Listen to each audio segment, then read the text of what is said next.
right, so welcome back to the channel, guys. It is me, 8744. So today, guys, review our Champions League quarterfinal reaction, guys. And I gotta say, man, the quarterfinals, man, a lot of crazy events took place. I mean, one team just got spanked yesterday. One team, Lol. One team got spanked today. One team got spanked today. One team almost got spanked, and then there's Then another team did a comeback. A lot to break down, guys, in this Champions League quarterfinal reaction. Remember, guys, the Streamyard link is on the community tab, so you feel free to join from there. I can have a maximum of 6 people join. And remember, guys, I will be going through your messages. Now, remember, guys, if you send super chats, I will prioritize those super chats. Of course, I'll read the messages. I'll probably read the important messages, like ones that stand out to me, in an effort to save time. So, like I said, I'm going to go through you guys first, and then we're going to read the comments periodically in between when we need a little break in between. But there's only one place to start, guys. There's only one place to start. The cook session. Yes. The cooking session. Arsenal are scary. We said it. People. Do you guys hear me, by the way? Like. Yeah. Yes. Okay. Yeah. See, Arsenal are scary. Me and Sebastian said it. No, people were like. Okay. So before we rip apart one team, I like to be behind you. Wait. Let's praise one team first, because when it comes to these kind of humiliations, we always need to give praise to the team that won by a big margin. Right. We're gonna rip apart the team that got first. Right. We'll rip them apart. We'll rip them, and I have a lot to say about them. But we're gonna start with Arsenal. So let's just go around the room. I'm just gonna go first with Arsenal. Just speak about Arsenal, and then we'll talk about Real Madrid later. Mm-hmm. So, guys, here's the thing with Arsenal. I've doubted Arsenal.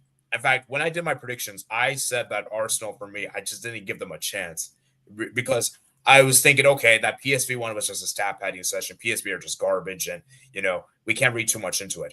And the fact that Arsenal had Gabriel injured last weekend, I was like, yeah, this could be really bad for them. Even though Real Madrid this season haven't been great, and I know they haven't been great, I just had a feeling that Arsenal, because, we associate Arsenal traditionally known as bottlers. That's what we kind of associate them as. And the fact that they haven't been good in the Premier League this season, they've been struggling. Their strikers out injured. Saka's just coming back. I was like, I don't know what to make of this Arsenal team. Maybe they could get a draw, because I did predict a draw for them the first leg. But I did predict them to lose the second leg. But Arsenal had other ideas. Declan Rice had a fantastic game. I thought Lewis Skelly was amazing. Timber was amazing. I thought Saliba was great. Raya Partey was great. Rice. Martinelli was also good too, which is surprising because he's not been good this season. Saka was good. Moreno. I think the only bad Arsenal player was probably Odegaard, which is funny because this is a former Real Madrid player, a former Madrista, and obviously he moved to Sociedad, then moved to Arsenal. So I thought Arteta was fantastic, and I think this was probably one of the best wins Arsenal have ever had in their history, and probably one of the best wins Arsenal have ever had under Mikel Arteta in their history. And for Arsenal, man, it's tradition again, because remember, in 2006, they defeated Real Madrid 1-0 in aggregate, didn't concede a goal, and this is a team that Real Madrid have not scored against so far. We'll see what happens next week. But, yeah, I just think for Arsenal, man, kudos to them, and it's fantastic. Now, I'm going to answer the second question that will go around. Can they win the Champions League? No. I'm still going to say no, because I still think it's a bit too soon for this Arsenal team. And I will say this, though. Maybe next season, because I think what they're really missing is that true world-class striker. I just don't think Moreno is good enough. I just don't think you could win a Champions League with Moreno. If you get a world-class striker in the summer, then maybe next season. But I think this season... Eddie, if they win the Champions League with Marino striker, I'm not going to watch Champions League anymore. That's why my thing is. So for Arsenal, man, incredible for them. Semifinals, most likely. Well, most likely. Let's put it this way.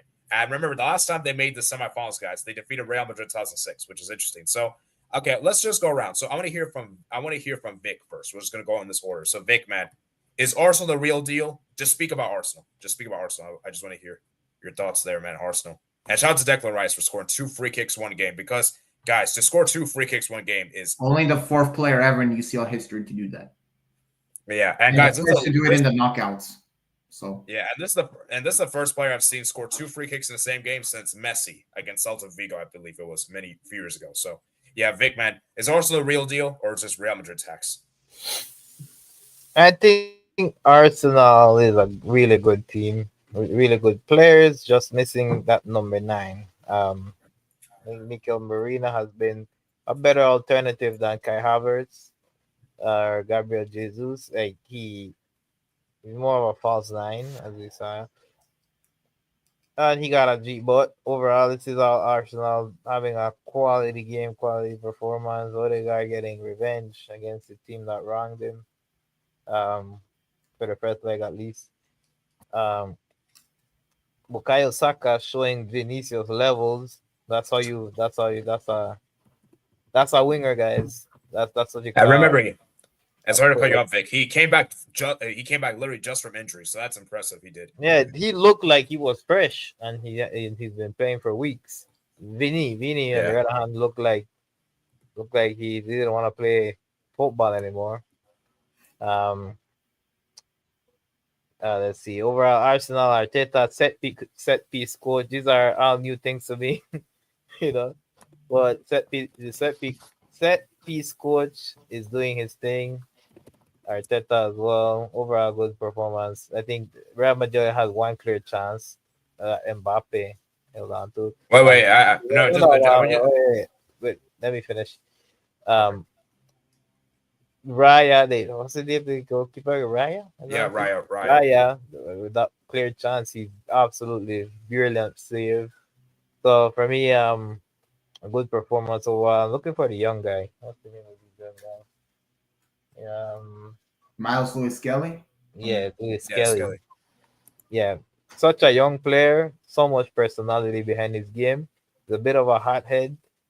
But that's a good thing about that can be a positive attribute. It can help him to push himself throughout these difficult games. Martinelli had a good game, absolutely causing problems for Valverde. This shows, man, that this is actually serious. It's a solid team for these type of competitions, and they kept a clean sheet. For me, that's just amazing. Madrid tried to get something, but they couldn't. In fact, a lot of moments they had to clear the ball off the goal line because Arsenal was just pressing. Vic, I just wanted to speak more about Arsenal, but we'll have a Madrid section. Don't worry. But I just want to speak about Arsenal. So, but okay, we'll get to Madrid. I'm sure you have more stuff to say about Madrid when we get there. Okay, so Doodle man. So first of all, I want to say the atmosphere at the Emirates was crazy. I didn't honestly get to watch this game like really full because I was watching my own game. First of all, I want to just say, UEFA, what the hell? Why are you putting these two games at the same time? Like these two bangers? I don't know, but whatever. Besides that, though, first of all, Declan Rice was crazy. Well, I mean, wow. Like he basically turned into Beckham. Yeah, I mean, yeah. Mikel Merino's finish, by the way, that was a crazy finish. I can't. Yeah, that was a really good. That was a really good finish. Lewis Skelly, man. Lewis Skelly. I mean, what a player! Wow, what a talent! Wow, what a talent! Yeah, absolutely baller, man. I mean, I can't now. I think this is the game. If Lewis Skelly becomes a great player, we're gonna look back in a few years and we're gonna look at this game. It's like, yeah, this is the game where Miles Lewis Skelly announced himself to the world. In a way, I think overall Thomas Partey, had a very good game. Obviously, I think former Atletico man, I'm pretty sure he would have loved this. Oh yeah, that's right. I forgot about that. It must have felt good to him. Yeah. And I mean, but overall, I think Saliba was great. I think Timber deserves a lot of credit. He completely locked up. Oh yeah, he was amazing. But yeah, I think overall though, but honestly, I feel like you could see though, Arsenal fans like really, it felt like this was like a huge game for them. And you could see their fans were up for it and you knew they were going to go at it. And I think Arsenal absolutely deserved to win. Like, I know we clown Arsenal, but I cannot clown on them now because this was, I'm gonna be real, hats off. I can't say anything. I praise them a lot. This is a very, very good performance from them. Yeah, so I think it probably could have won by more if not for Courtois because there was a moment, there was a double save. I think Arsenal, I don't think they're gonna win the UCL though. I don't know even if next year. I still think there's that. However, I think that Arsenal needed this kind of a performance and a result to finally show that they're serious. I think we can't take this team lightly. So I think overall, and now they just got to get it done in the second leg and they're through into the semifinals. So, but for this performance, well done. That's all I have to say, really. Sebastian, man, I know you're a big Arsenal hater. So please try to be objective when you're saying this, because the way you hate Arsenal is almost like you're a Chelsea fan or a Spurs fan. I mean, I hate both of them, but I think this game, Arsenal played really well. Honestly, I think Arsenal should have won by more if it weren't for Courtois being in goal. Because Courtois was probably their best player. Dang, that says a lot. Yeah, Declan Rice going to free kicks, crazy. And guys, I'm sorry to interrupt you, Sebastian. That curve on those free kicks were amazing. Man, wow, top corner, like right top corner. Like the way you bend it was crazy. Like bend it like Rice. Nowadays, free kicks are just like straight. Like if free kicks are just straight. It's straight over the wall. Mm-hmm. Like this one was different though. Like it was special. I was like, how Rice? I didn't know you had this in your locker. I didn't know you had this in your game before yesterday. Like, have you guys ever seen a Rice score a free kick? Because I haven't seen. No, I didn't know. I was not familiar with his game. Clearly. And you know what the crazy thing is? I think, correct me if I'm wrong, guys. I think Odegaard was their free kick taker. Honestly, they should have just stopped. I have a question. No, it's Saka actually. Didn't he score a free kick? Saka. Didn't he score a free kick in the final? Which the Conference League, no? Conference League final. No, he didn't score. No, he didn't score. No, he didn't. But yeah. Yeah, but Sebastian, because you were saying about Arsenal. I mean, I think because I was watching the game, I was on Swedish commentators, and as soon as I knew it was like the way the commentators just went crazy about it, the goals, because the free kicks were just amazing, and as you said, the curls, that's crazy to get that curl like you did. That's crazy. Like the last time I remember a free kick like that was probably Matias Fernandez in the Champions League against Man City for Sporting. I mean, the fact that could Courtois maybe save that? Probably not. But I think excellent game by Arsenal. Marino at striker. I mean, he's been good. It works, so why not continue it? Yeah. Maybe he's better than Jesus and Havertz. I mean, honestly, he does have. At least the thing is, he brings the height. At least there's that in physicality, which I don't think it's a long-term sustainable thing, personally. Oh yeah, of course not. But for now, for short-term, if it works, just stay with it. Why?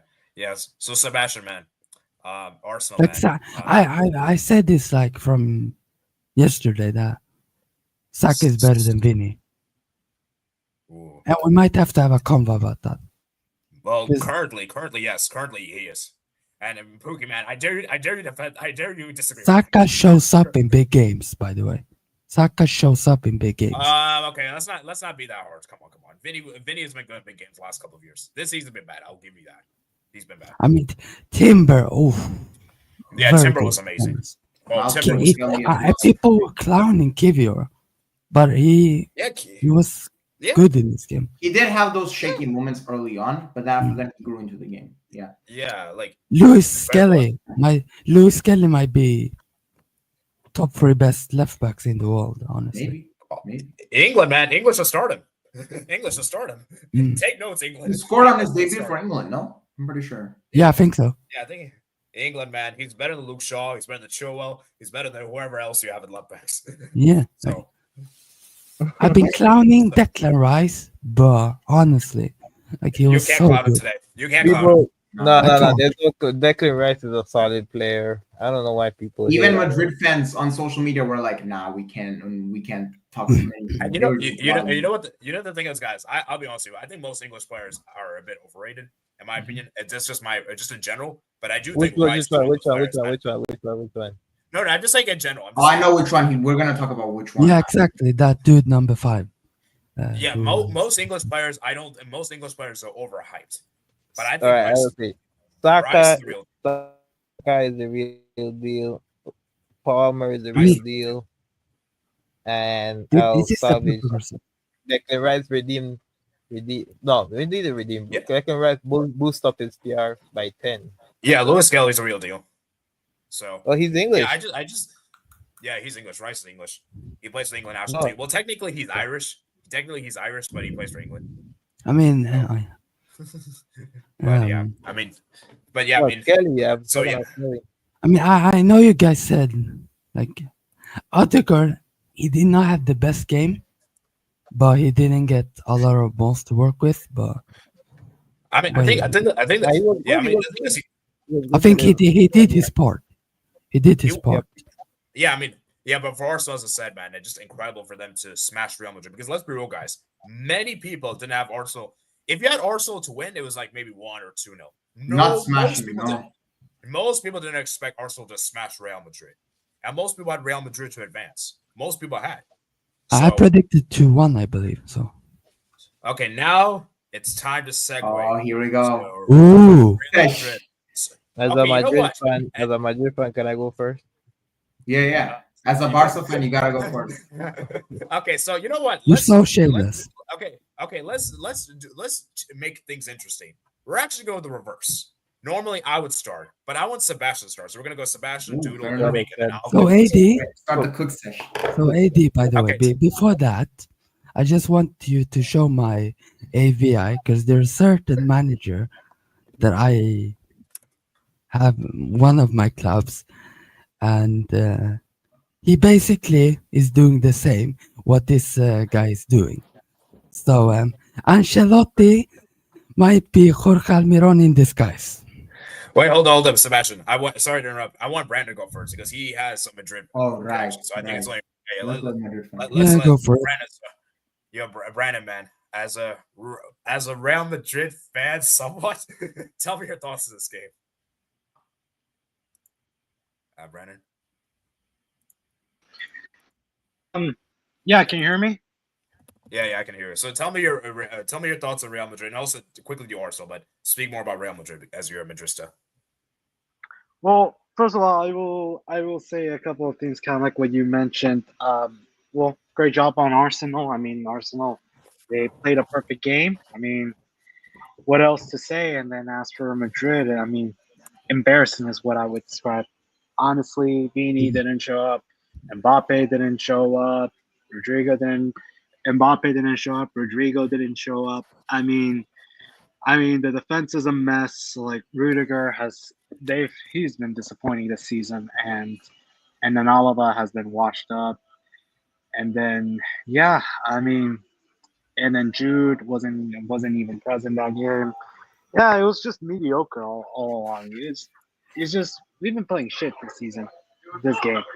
So there's nothing else to describe it. Yeah. Thank you for your thought. Thank you for your thoughts, Brandon. Thank you for your thoughts, Brandon. So now let's go back to Sebastian. Sebastian, you can continue what you're saying.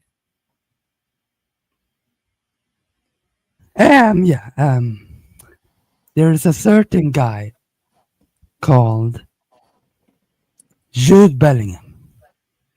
Oh boy. AKA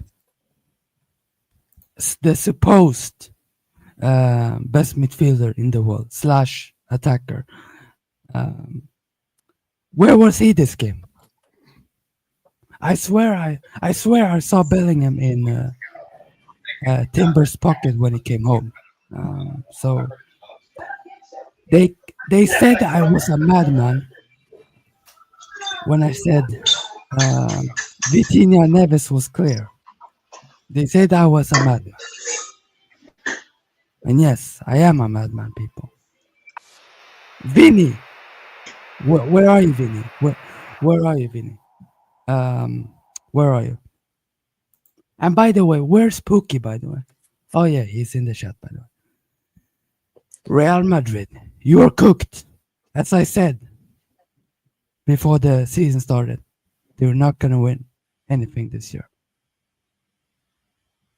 And this performance is not Real Madrid standards because they should be playing better. Because this team is supposedly the super team that Barca destroyed, AC Milan destroyed, and many other teams destroyed. So where's this super team that people talked about? The team who was supposed to win quadruples, win against Barca like 3-0, 4-0. Where was this team against Arsenal? Against the Arsenal side without a striker. And without Gabriel, probably one of the best centre-backs in the world. And also Mikel Merino playing as a 9. Where was Mbappe? Where was Mbappe, by the way? Where is that? Where is that cooked player? Which I've been saying for a lot of months. Mbappe came to Real Madrid to go out to Arsenal in the quarterfinals.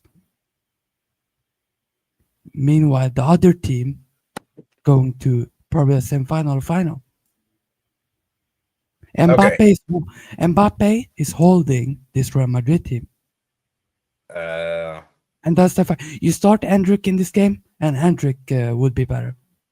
I'm not sure if starting Hendrik would make a difference. Like, I'm not sure if he would make a difference. See, actually, you know what? I'll say the problem is Vini and Mbappe. They can't play together. I'm sorry. Yes, that I agree with. I agree on that as well. Someone needs to get sacked or hanged. Okay, you're going a bit too far. Okay, let's not go that crazy. Sold. But sold. Okay, sold is I guess a better way. So, Doodle man, what's your thoughts, man, on this Real Madrid team? Because I want to hear from you, Doodle, as you're kind of like you probably have the most rational takes. So I want to hear from you. What's your thoughts? There's a saying in football that football is not played on paper. I think that Real Madrid is the best representation of that saying. I'm gonna be real, right? This Madrid team is just 11 individuals, just like all these like big names, but they're not a team. They're not a team, and I will repeat now again. First of all, let's talk about Vinicius Jr. Let's talk about this guy, right? This guy, I as a person, as a fan of football, have always been high on body language. I've always said that even if maybe you're not playing well, at least if you're trying, at least you show like you give a damn and you're trying hard, I can at least forgive it. I will still criticize the performance, but I can still forgive it.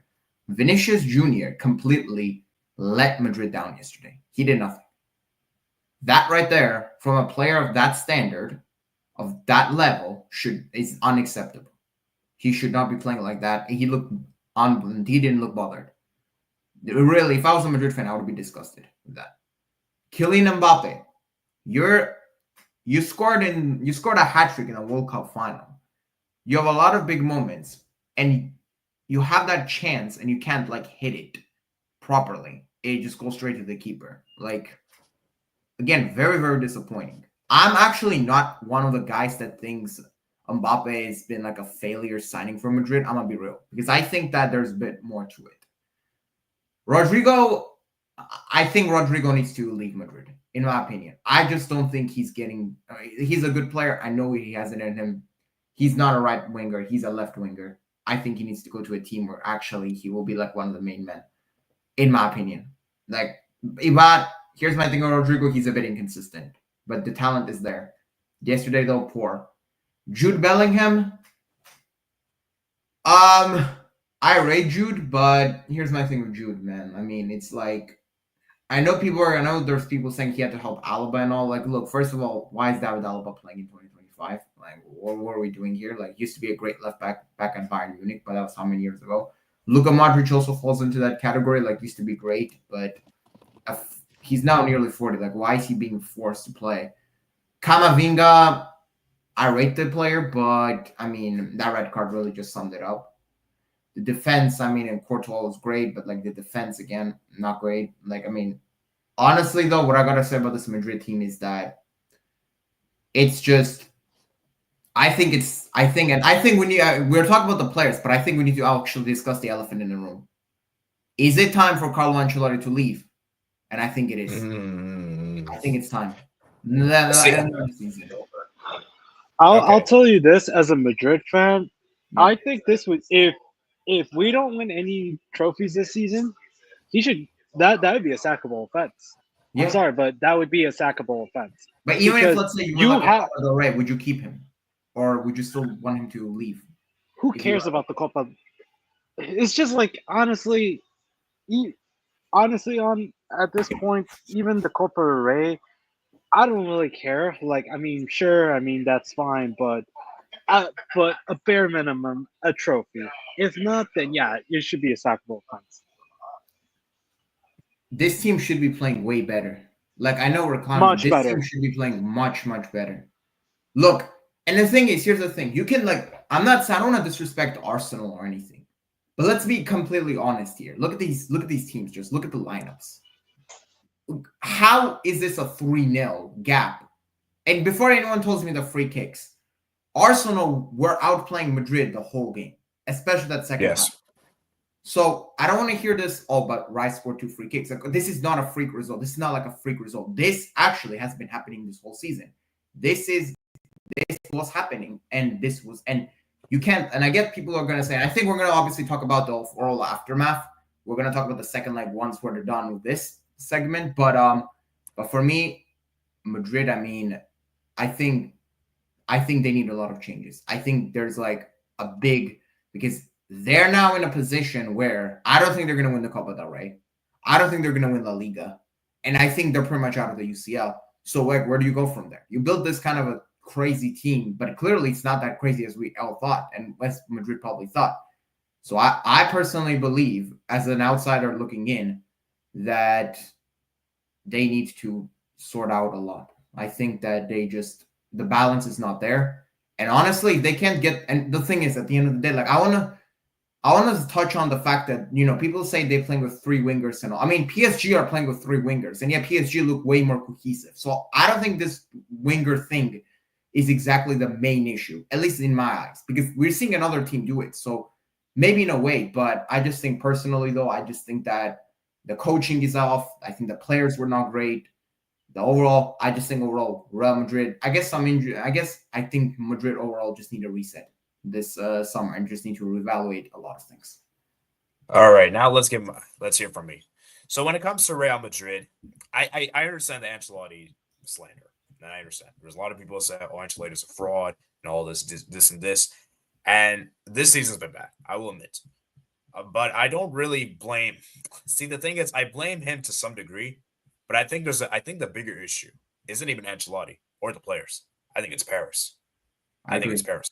Yeah. Because the squad because you really didn't bring any transfers in besides many Madrid fans I speak to tell me the same thing. There's even the ones that are very much a Carlo out, they always tell me this is not just on Ancelotti or the players. They tell me that the squad planning was pretty bad, and I agree with it. Look at their defense. You're playing with all due respect to Raul Asensio. You're relying on an academy player to come in when you got Militao injured. He tore his another ACL. They're gonna have to buy in Cermak anyway. And also, the thing is, Real Madrid let 2 players go this summer. Well, one was not willingly. Obviously, one retired, so you can't really do anything about that. Yeah. And then obviously the other one was Nacho. I believe it or not. And I think Jose Lu also. To be honest, I mean they don't. That's another thing I actually want to say. We should have not gotten rid of Jose Lu. Threatening at all in the air. They're not threatening at all in the air. Any tall, you can put any tall defense, and they're not going to be able to outscore them in the air. They're going to be best they can do is score a golazo or score a crazy dribble or something. You know what I mean? They're not threatening in the air. A lot of people actually do not know this, but this is the thing. I even say this for my own team. Having a striker or a different profile, maybe they're not as good as Mbappe is, let's say, but having that kind of a striker, that is good in the air, is so useful because there will be games where you're playing teams that you cannot break down. You need to you bring on the striker, the big, and there's a presence, it's a focal point, someone that big that can be there in the box. Madrid don't have that, and I think that's a big issue. Yeah, and for me, like I said, I just think the player recruitment, the lack of transfers, and I think Real Madrid put too much stock in Mbappe and hope that he would basically do everything for the team. When the reality is, I think Mbappe's actually been good this season. I think he's being scapegoated. I get the expectations and all, but at the same time, it's but here's my thing, right? I also think that Mbappe deserves criticism as well. But again, I think this is all combination of everything. It's not just one. It's not just Ancelotti. It's not just Vinicius. It's everything. And I remember when Sebastian said, "Oh, Mbappe is ruining this team and everything like that," which I think is a bit kind of. I personally disagree. Yeah, I think that's a bit harsh because, bro, Mbappe's been scoring this amount of goals this season. Who else besides Mbappe has been? Look, Madrid fans might hate what I'm gonna say. Madrid fans are gonna hate what I'm gonna say, but I'm gonna say this right now. Even Madrid fans have to agree with me. Mbappe this season has been better than Vinicius. I know y'all love Vinicius more, but just let's talk objectively. Vinicius this season has not been up to his standard. Even y'all. I agree. I agree with that. Yeah, and the thing with Mbappe is that it's easy to and you know what the crazy thing is? I look at yesterday. I think Mbappe was probably Real Madrid's best besides Courtois. Obviously, Courtois was probably the best. Right. I do think the bar is low though, to be honest. Yeah, but obviously it's low. But I you can tell with Mbappe is that he's for me Vinicius is the worst player on the field. I'm gonna be real. Yeah, like I just think that for me the issue with Real Madrid is that they put so much stocks in Mbappe and hoping that this would work. But the reality is the other players have to step up, And I think this Real Madrid team is kind of like PSG. They're kind of giving me PSG vibes in some ways, where it's so many superstars in the team. They're trying to coexist, and we all know it just didn't work together. And we see this season with PSG, they're playing very well as a team. I know people are going to blame Mbappe for, but again, I just don't think Mbappe. Like it's so easy to point fingers at Mbappe, like, oh, he ruined the team. But here's the thing: I'm gonna be real. Like, I think again, I promise you. If Madrid, let's say, have like a great midfield, they have like Vinicius is clicking, they have a good defense, and with Mbappe, I promise you, this narrative would not exist. Like I promise. Yeah, and the thing is, I just think people are just blaming Mbappe because he's the superstar, he's the big one, and this always happens. Whenever you're a superstar and you always deliver, and you generally deliver, you're always gonna get blamed, even when you're doing the best that you can. I just think it's harsh, and then obviously there's a certain Nigerian who's going crazy over Mbappe. That's probably also maybe another reason why people are going at Mbappe more. Look, Mbappe deserves his own criticism, but yeah, I just think that again, it's not just one thing. Like I think there's everything in every combination. I just think overall, like there's some players Madrid have to enter a new cycle. I think they just need to. That's what they need. Sorry, Brandon, what were you saying? I think it was something. I was gonna say the Nigerian guy, the guy who fell when Liverpool beat Madrid. I was watching the stream. Honestly, it was a surreal moment. Yes, the Nigerian guy who fell kind of like Mbappe did. Yeah, that's crazy. But what I'm saying here is that for Real Madrid, as I said, I just think it was bigger issues. I think Paris has to take most of the blame. He didn't build the squad properly. I was just hoping that we keep the squads the same as last season. Have few departures, but bring Mbappe and everything will be great. We're gonna win the treble. We're gonna win the Champions League. We're going to dominate La Liga. We're gonna do all of that.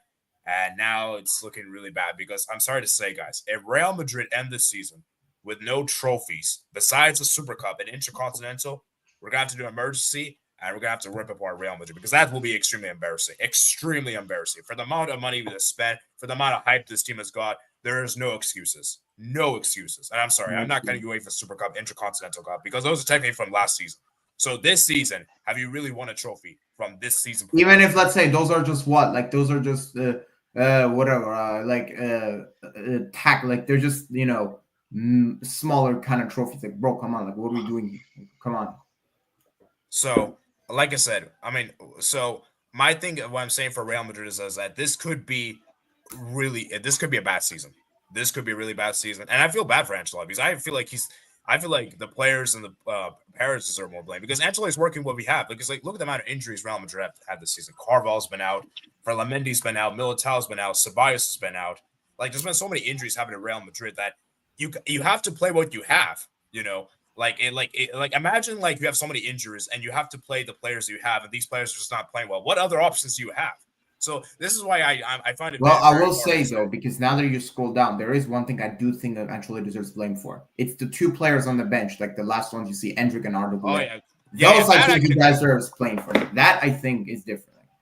Yeah, that I can agree with. But the injuries thing, you can't blame Ancelotti on that. You can't blame you can't blame. So I just think for Real Madrid, this is a reality check for them.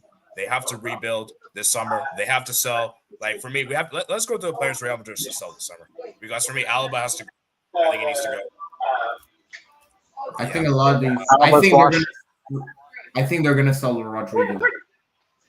Ooh, Rodrigo. I don't think I rate him, man. I rate him, but I feel like it's a bit harsh to sell Rodrigo. I wouldn't sell Rodrigo just yet. Yeah, I wouldn't as well. I wouldn't sell him if I was Madrid, but I would like for his own sake. That's the thing, right? Okay, so guys, can we agree that Alaba has to go? Alaba Yeah. I washed. Yeah, I think he's washed up. Vasquez? He's washed up. Okay, Vasquez. Washed.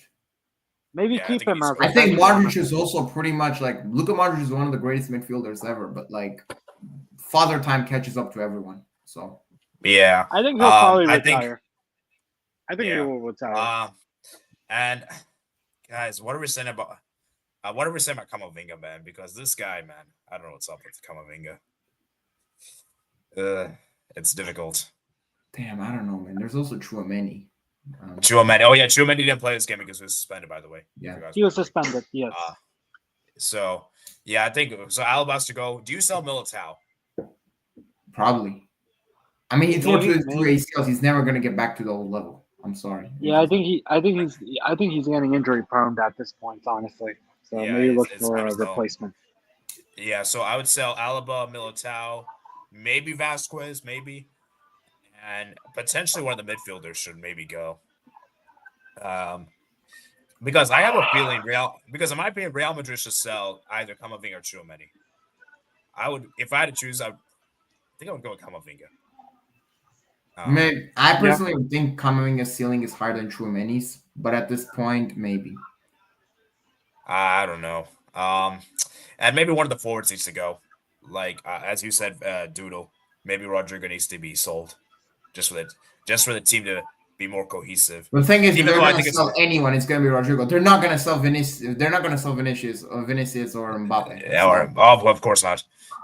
They might. What about Brahim Diaz? Do you think he could? He's fine for as a backup. I think. Why would you sell him? What's the point? Yeah, I think he's okay for maybe like Copa del Rey matches or secondary. I would not sell him. He's all right for a backup. Like I don't think. What's the point? Yeah, he's good. Okay, he's good as a backup. Okay, so for Mendy, would you sell? Maybe for yeah, I think I would. I would say yes, because barring the injury, I mean, Ferland Mendy, I mean, like before the injury was even good. Like, was he even good this season? I mean, before the injuries, I don't think so. So, yeah, Carvajal.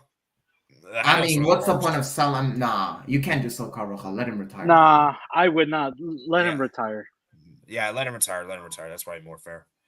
But yeah, I mean, for Real Madrid, as I said, man, a lot of rebuild has to happen this summer. They have to find a midfielder in. They have to get a center back in. They have to get fullbacks this summer. Real Madrid needs a Toni Kroos replacement. Midfielders, backup midfielders. Fullbacks, center backs, fullbacks. A lot needs to be done. A lot. Paris probably has to bring up the checkbook.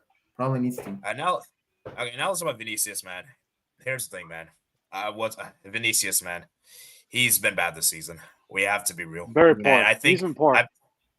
Brandon, I want to know what's happened to Vinny this season. Is he still suffering from the Ballon d'Or thing? Or is just like Mbappe's or is just like this ego thing or something? I don't know. What I want it because I actually don't know, to be honest with you. If I'm being honest, it's a tough question to answer because I do think that maybe his ego, like I do think he's like mentally fragile, especially like when big games come up, especially like the Valencia game, for example. And in no way I am condoning what the Valencia fans did to him or the referee. I do think he still needs to be like mentally tough. Like I do still think that he's lacking that mental toughness. And then he does have that ego. I mean, between Mbappe and Vini, and then I do think maybe it could be the not winning the Ballon d'Or. Like I don't agree that people are saying that he got robbed by Rodri and this and that. Like I don't agree by that, but I do think that Vini, I do think he should have won this Ballon d'Or, but he's been poor this season. Like there's no doubt about it. And yeah, I mean it's a combination of several things, honestly. Yeah. I think as you said, Brandon, I think Vinny, there's like a multitude of factors. I think maybe the Mbappe factor, maybe just as coexist with Mbappe, maybe his ego as well. Maybe that's mentally hurt him. I think there's like a multitude of factors. Maybe there's a pressure as well. Like he wants to because Mbappe and Vinny are now competing to be the main guy, and I just think that there's like competition now. So I don't know, man, but it's really hard to say. It's really complex, and You I know can't what really. this remind? You know what this reminds me of? This reminds me of the Lakers. During Shaq and Kobe, and like when Shaq left, Kobe had to be like the star, and I do think that's what Beanie's trying to be, I guess. But I, Mm. but you're seeing Mbappe, getting the majority of the shine of the light, shining light, I guess. It's kind of like that, honestly. So there's like that NBA reference. So yeah. Yeah, it's definitely interesting. So Sebastian Doodle, what? I'm here for Sebastian, man. So Sebastian, please be objective when you speak about Vinicius, because you have to admit, Vinny in the last couple of years has been Real Madrid's best player, and this season he's not been as good as previous seasons. So what do you think has gone? What do you think is happening to Vinicius? Do you think Mbappe has a say on this, or do you think Vinny has just not been as good as people made him out to be, and just finally going through a downfall? Because I'm not I really exactly. mean, I don't think it's really a downfall thing, but I think obviously Mbappe coming in to Real Madrid, and they wanna have more stars in the team. Like, who is the main guy between these two? And also the Ballon d'Or that Vini should have won, in many people's opinion. Maybe that has also an effect on him, and also that he wanted to win that Ballon d'Or, and he said he will be 10 times better, and he hasn't. So I think it's a few things, and also Mbappe. He has been better this year than Vini. So I think it's gonna be interesting what happens to Vini, because will he leave or will he stay? In my opinion, I think he might stay, but I have a little feeling that he's gonna leave. I don't know where, but if he does leave, maybe he goes to Man City or something. Yeah, yeah, but it's crazy. I've already heard people say, "Oh, Vinny should go to Saudi Arabia and stuff like this," which I think is wow. You're going too far. That's extremely disrespectful. I will say this though: if Vinny does leave, I don't know where he goes to. I don't know where else he goes to in Europe. So, but I do agree with Sebastian. I do think he's going to stay. But let's just say he's not to improve a lot this season, next season. So, Doodle man, what do you think is wrong with Vinicius, man? I want to hear from you, man. So I think the Ballon d'Or. I mean, I think both about. I think they all both already kind of said it. I think the mental fragility is a big factor in this for me.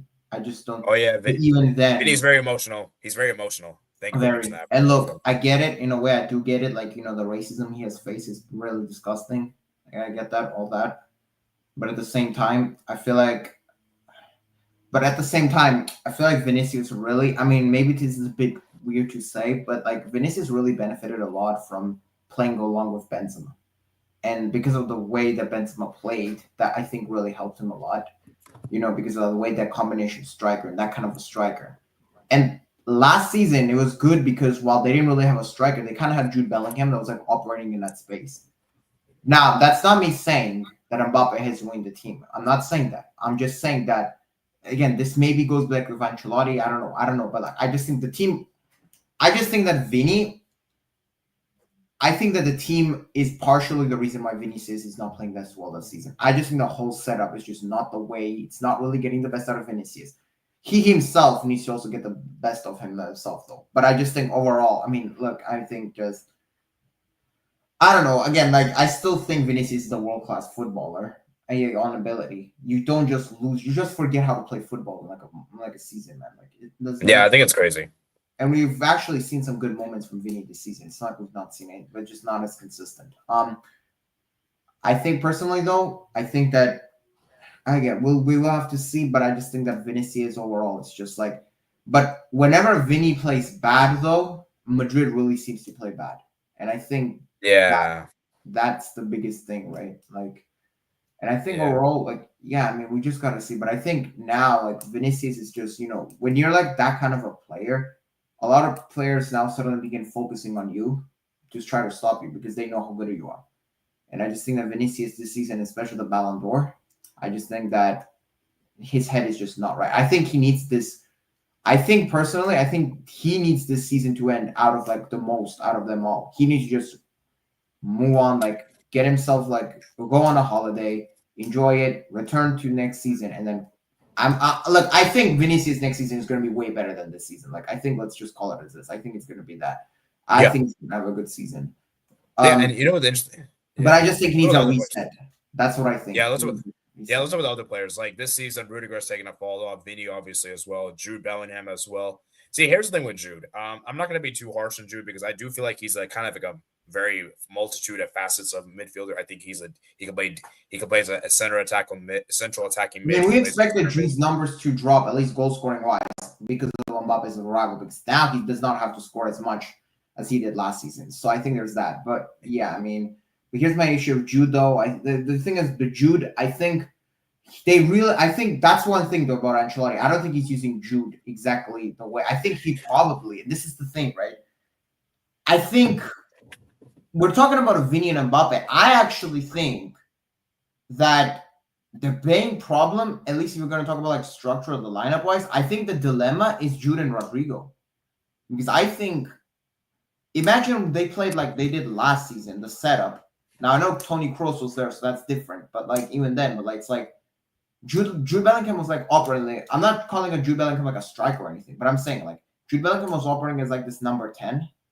Like, that kind of a guy running into the box. Yeah. Vinny and Rodrigo. Now imagine they did this with Vinny and Mbappe. But that would involve Rodrigo suddenly being taken out of the team. See, that really gets interesting. I think like the thing is with Jude is that, and maybe Brandon correct me if I'm wrong here.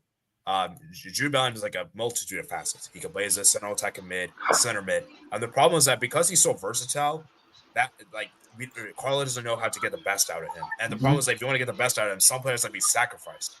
And I do feel like Bellingham this season has been sacrificed for Mbappe to succeed. That's what I'm saying. Right. Yeah, I agree. Yeah. So, Brandon, man, do you think? What do you think about Bellingham this season?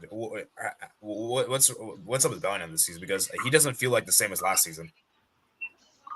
Yeah, I kind of feel like he lost his juju, I guess, like this season, honestly, like compared to last season where he's been clutch. Like I don't know, I think ever since Mbappe came here to Madrid, like I don't know, I just think like that Bellingham has lost his juju ever since Mbappe came, and kind of like what you did mention, like he can play anywhere, but it's just like with me, I do think Bellingham, he's much more effective in the false nine. But yeah, it's really hard, honestly. It's really hard. Yeah, I mean, really guys, tough. and let's talk about Real Madrid's best players this season. For me, I would say Valverde is probably the best. Valverde has been amazing, and I feel bad for Valverde because he's been ran through so much, he's been playing so much that he's kind of burnt out. I think. He's their most important player, in my opinion. Yeah, he's so integral to this team, and like he's like the workhorse player. He's like so important to the team, so amazing. And yeah, I feel bad for Valverde. He's a player of all Real Madrid players, I think I respect him the most, in my opinion. I think he's amazing. Also, his ball striking is crazy. The way his goal the ball. Oh my! And the second best. I mean, second best is probably Courtois, I guess. Courtois. I don't think the other team has been bad per se. I just think that he's not being I just think he's just being kind of like forced into this kind of role where he's like he's kind of being forced to do everything. That's the thing. Mbappe has been really good in the second half, but first half wasn't as good. So that's why I don't really want to put Mbappe. So for me, it's really been Valverde and Courtois that's been the standout players for Real Madrid. And guys, if we're being real, Real Madrid in big games this season have been awful. I mean, they lost to Barca. They nearly lost against Atletico Madrid. They lost against Barca. They lost against Milan. Lille. And we conceded against one of the worst teams in La Liga, Sociedad. 4 goals at home, man. 4 yeah, goals like Real at home. Madrid, guys. Yeah, Real Madrid this season have been very much vibes. Like there's no consistent cohesion with this team. Like it just feels like okay, vibes are just going to save us time and time again. And I think the problem is vibes is not going to save you. Do it for an entire season. Maybe it could do you for some parts, but not an entire season. And I think Real Madrid this season have been vibes. Like for most of the season, they haven't really been like team. That's all they are. Just ask the USMNT with Coach Vibes how that went. So I just think for Real Madrid, man, it's bad. And yes, Pukki is right. Ceballos has also been really good. I think Ceballos has probably been one of the best players, but he's been injured, so it's a big blow. Ceballos, you know what? Ceballos, Valverde, and Courtois, I think, have been the standout players for Real Madrid. Yeah. I think Valverde, ever since he's been here with Madrid for like quite a long time. I think Valverde, he's been one of those players that doesn't really get that much spotlight compared to like Vini or Mbappe. Like he's just there, I think he's been one of the most consistent players, like as of over the past couple of years. I think Endrick's also been good this season. Endrick's been good. Is pretty good. And then Goulart, I want to see more from him, honestly, but it's just Ancelotti doesn't really give him a chance, honestly. So, Brandon, am I correct in saying like the stand-up players this season have been Valverde, Courtois, and then Ceballos, and then Mbappe? Are you okay with this? I think those have been the best players this season, right? Yeah, I would say that. Yeah. I wouldn't, Mbappe, I mean, Beanie has been disappointing. Bellingham, I want to see more from him, like compared to last season. And and then Rudiger, I think he's been disappointing this season, honestly. Yeah, it's insane. I'm not going to call out Modric too much because like we know he's up there in age, so it would be rude to call him out. So we already know he's not as good as before. Modric needs to retire. Yeah, Modric it's probably time for him to hang. I think he will retire this season. Maybe by the end of the season, maybe. So I think he's waiting for the World Cup. Maybe, so, we'll see. Yeah, I know it's good. Let's go. Yeah. Yeah, let's go. Yeah, Brandon, what do you want to say before I go to the comments? Oh, I didn't say anything. That sounds like let's move on, I guess. Okay. All right. So, yeah. Poi says, "Yo, hi guys, come on, you Gunners." Yo, Prime Barca says, "Real Madrid exhausted, internally broken. That is why they're smashed." Yeah, I mean, this is like Real Madrid versus Manchester City a few years ago. That 4-0. I think that was way worse. That was just way worse. And you know what what this season is reminding me of this season? It kind of reminds me of 2018-19 season when CR7 left. Like, I think we're heading to a disappointing season, kind of like the 2008-09. It's that same season which Barcelona thrashed us 5-1 at Camp Nou. That game against when Ajax eliminated us at home, I think this is giving me that vibes of 2018-19. It was just so mediocre. Arsenal cooked Madrid. Yep. Now they generally don't play good this season. Arsenal's not winning UCL. What is Streamyard? It's a place for us to for people to join. I sack Arteta if the camera magic do not go through. Okay, yeah. Actually, let's discuss this, guys. So is that tie done, guys? Because for me, it's done. I don't see Real Madrid. I'm gonna say this right now. I think we already said it's gonna be tough. Zero chance. Zero chance. Okay, 0 might be a bit harsh. Let's give. No, it's not. 5%. No, it's not. Like 5%. No, 0. I'm gonna say this because Arsenal is gonna score. It should be over, but here's the thing, right? It's Does Arsenal have that Champions League heritage? That's what I'm trying to say, though. It's like here's what I'm gonna say, though. If Madrid score very early and the Bernabeu suddenly gets loud, anything can happen. That's the thing, right? But Real Madrid has never turned a 3-0 deficit. Well, yeah, that's true. That's true, yeah. There's only a few teams that can do like an insane. It's only 4 teams have done it. So Deportivo La Coruña has done it. Barca has done it. Barca's done it. Liverpool has done it. What's the other team? What's Yeah. other? We have Liverpool. Roma has done it and Liverpool has done it. Roma. Yeah, Roma. Oh, yeah, Rome. Big up to Roma, Roma and Liverpool, by the way. So, like, my thing is that for Real Madrid, I think the thing is they're going to score. We know they're going to score. It's just a matter of, are they going to go? Because I'll be honest, It's kind of like 2013 against Dortmund. They lost 4-1 in the first leg, and then No, 1-2. the thing is, when is Arsenal going to score? That's the only thing that is. Well, when is because Arsenal I just don't trust this Real Madrid backline to keep a clean sheet. I just don't trust them to. And for me, as good I as think this that's Real Madrid actually attack all. But is, here's the thing, though. We're forgetting the one thing, though. It's Arsenal. They're still Arsenal. That's the thing. I'm not saying they're gonna choke this or not, but here's the thing. Part of me feels like if Madrid score early, it's gonna be like, okay, I'm gonna say this. If Madrid go up 2-0, at that point, what y'all see happen? If Madrid go up 2-0. In that case, like at what point though? Like before Like, that? let's say halftime, it's 2-0 Madrid. ooh, maybe. Then it depends because Arsenal have to score. In my opinion, if Arsenal just need one goal. The thing is, Arsenal just need one goal. That's all they need. No, That's what's been said about so many teams before. But they probably need two. Arsenal probably need to score two, because who knows? Real Madrid might score even more. I don't think he's fully over yet. Because Real Madrid will go all out. Real Madrid will go all out. Okay. I want to Yeah. hear from Brandon. That will open the game. Is the comeback happening, Brandon? What percentage you're giving the chance? Well, I mean, there is that Champions League heritage that Madrid has and Arsenal doesn't. Like that's something to admit. Like, when was the last time that Arsenal ever won the Champions League? That's the real question. 0. Yeah, it's never happened. And then Madrid, we've had a couple of times. But at this moment, if I would tell you we could come back if we scored one back, like maybe 3-1, or maybe if we lost like maybe 2-0. But we lost 3-0 yesterday, and it's looking bleak right now, honestly.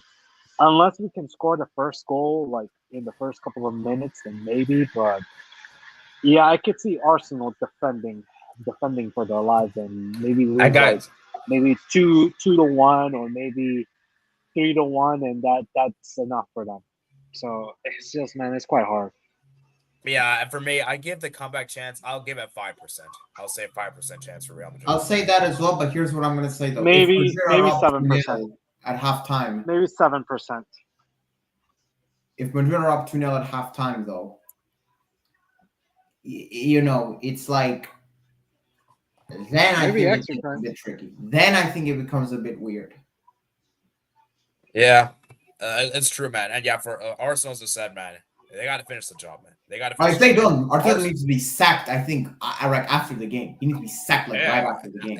Yeah, because for me, Arsenal, I've been told you guys have been one of the best defensive teams in the world. So prove it. Prove it next week in the Bernabeu. It's all good and all to do the Emirates, but the Bernabeu is one of the most hostile. Yeah, I mean, you're up 3-0. All you got to do is just not lose by 4 goals, or at least like 3 goals and penalties. Like, just right. And also, years ago, we lost to Wolfsburg. I think it was in 2015. Yeah, but that was 2-0. We lost 2-0 against Wolfsburg, and then all of a sudden, CR7 just carried Madrid. So anything can happen. I mean, I'm not saying it won't, but at the moment, it's looking quite bleak.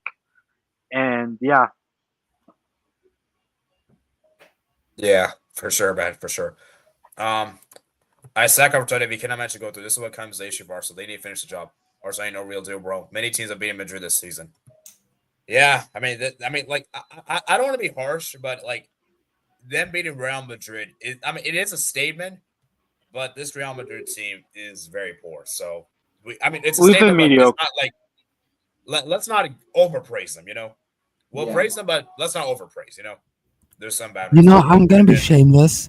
I actually celebrated the Arsenal goals. I hate both of them, but I actually celebrated the Arsenal goals. I didn't, honestly, I did not know why I did it, but I did it. I don't know why. Okay, let's move. Fire Daenerys, even because how could they not make it from 3-0? I mean, can we say set piece FC back again? Nah, I like we can't use the set piece thing again because I'm sorry. I mean, I know they scored the goals from set pieces, 2 of those goals, but come on, Arsenal were so much superior to Real Madrid. Like they were so much superior. Like they were. Yeah, they were. Arsenal were much better even without the free kicks. Yeah. They just outplayed us. Yeah, I came on early. You still talking about this game? I saw sometime the post. A West Ham Rice, they got some free kicks. Who could have predicted Rice would score 2 pitch free kicks? Saka's better form. That's all true. Yeah, but optimal form, Saka's still not Vinicius level. Rice had a good game, but scoring going 2 for because he scored 2 free kicks low. Oh yeah, I want to ask you this question, guys. Which free kick do you guys think was better, the second or the first one? For me, I think the second one. Second. The second. For me, the second. Yeah, the second one. Like, you guys know what the Arsenal fans sang, by the way? Oh yeah, are you talking to these guys? They're probably the Spanish Fulham. Let's say there's a Spanish Fulham. No, I heard this is true. I heard Roberto Carlos came to the game yesterday and he saw surprised at the free kick. It's the aura, man. It's the aura. It's the aura, man. Wow. Like Declan Rice turned into. He saw Roberto Carlos and be like, "You screw it. I'm gonna do it." Yeah.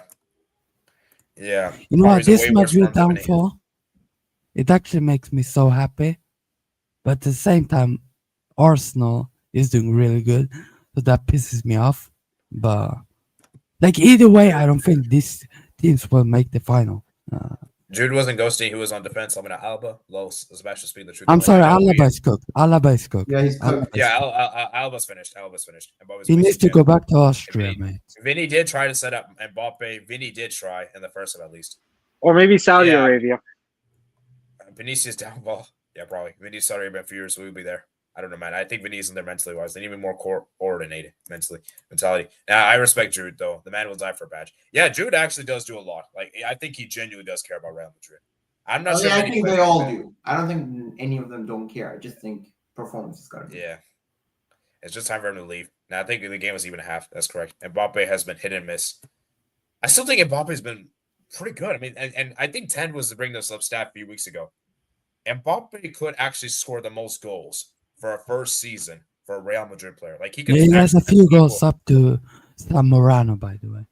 A few. Yeah, goals. 4, I believe. That's crazy. On your debut to score this amount of goals. But like Zamorano still was better. I'm sorry. Yeah, but in a quote unquote flop season. Yeah.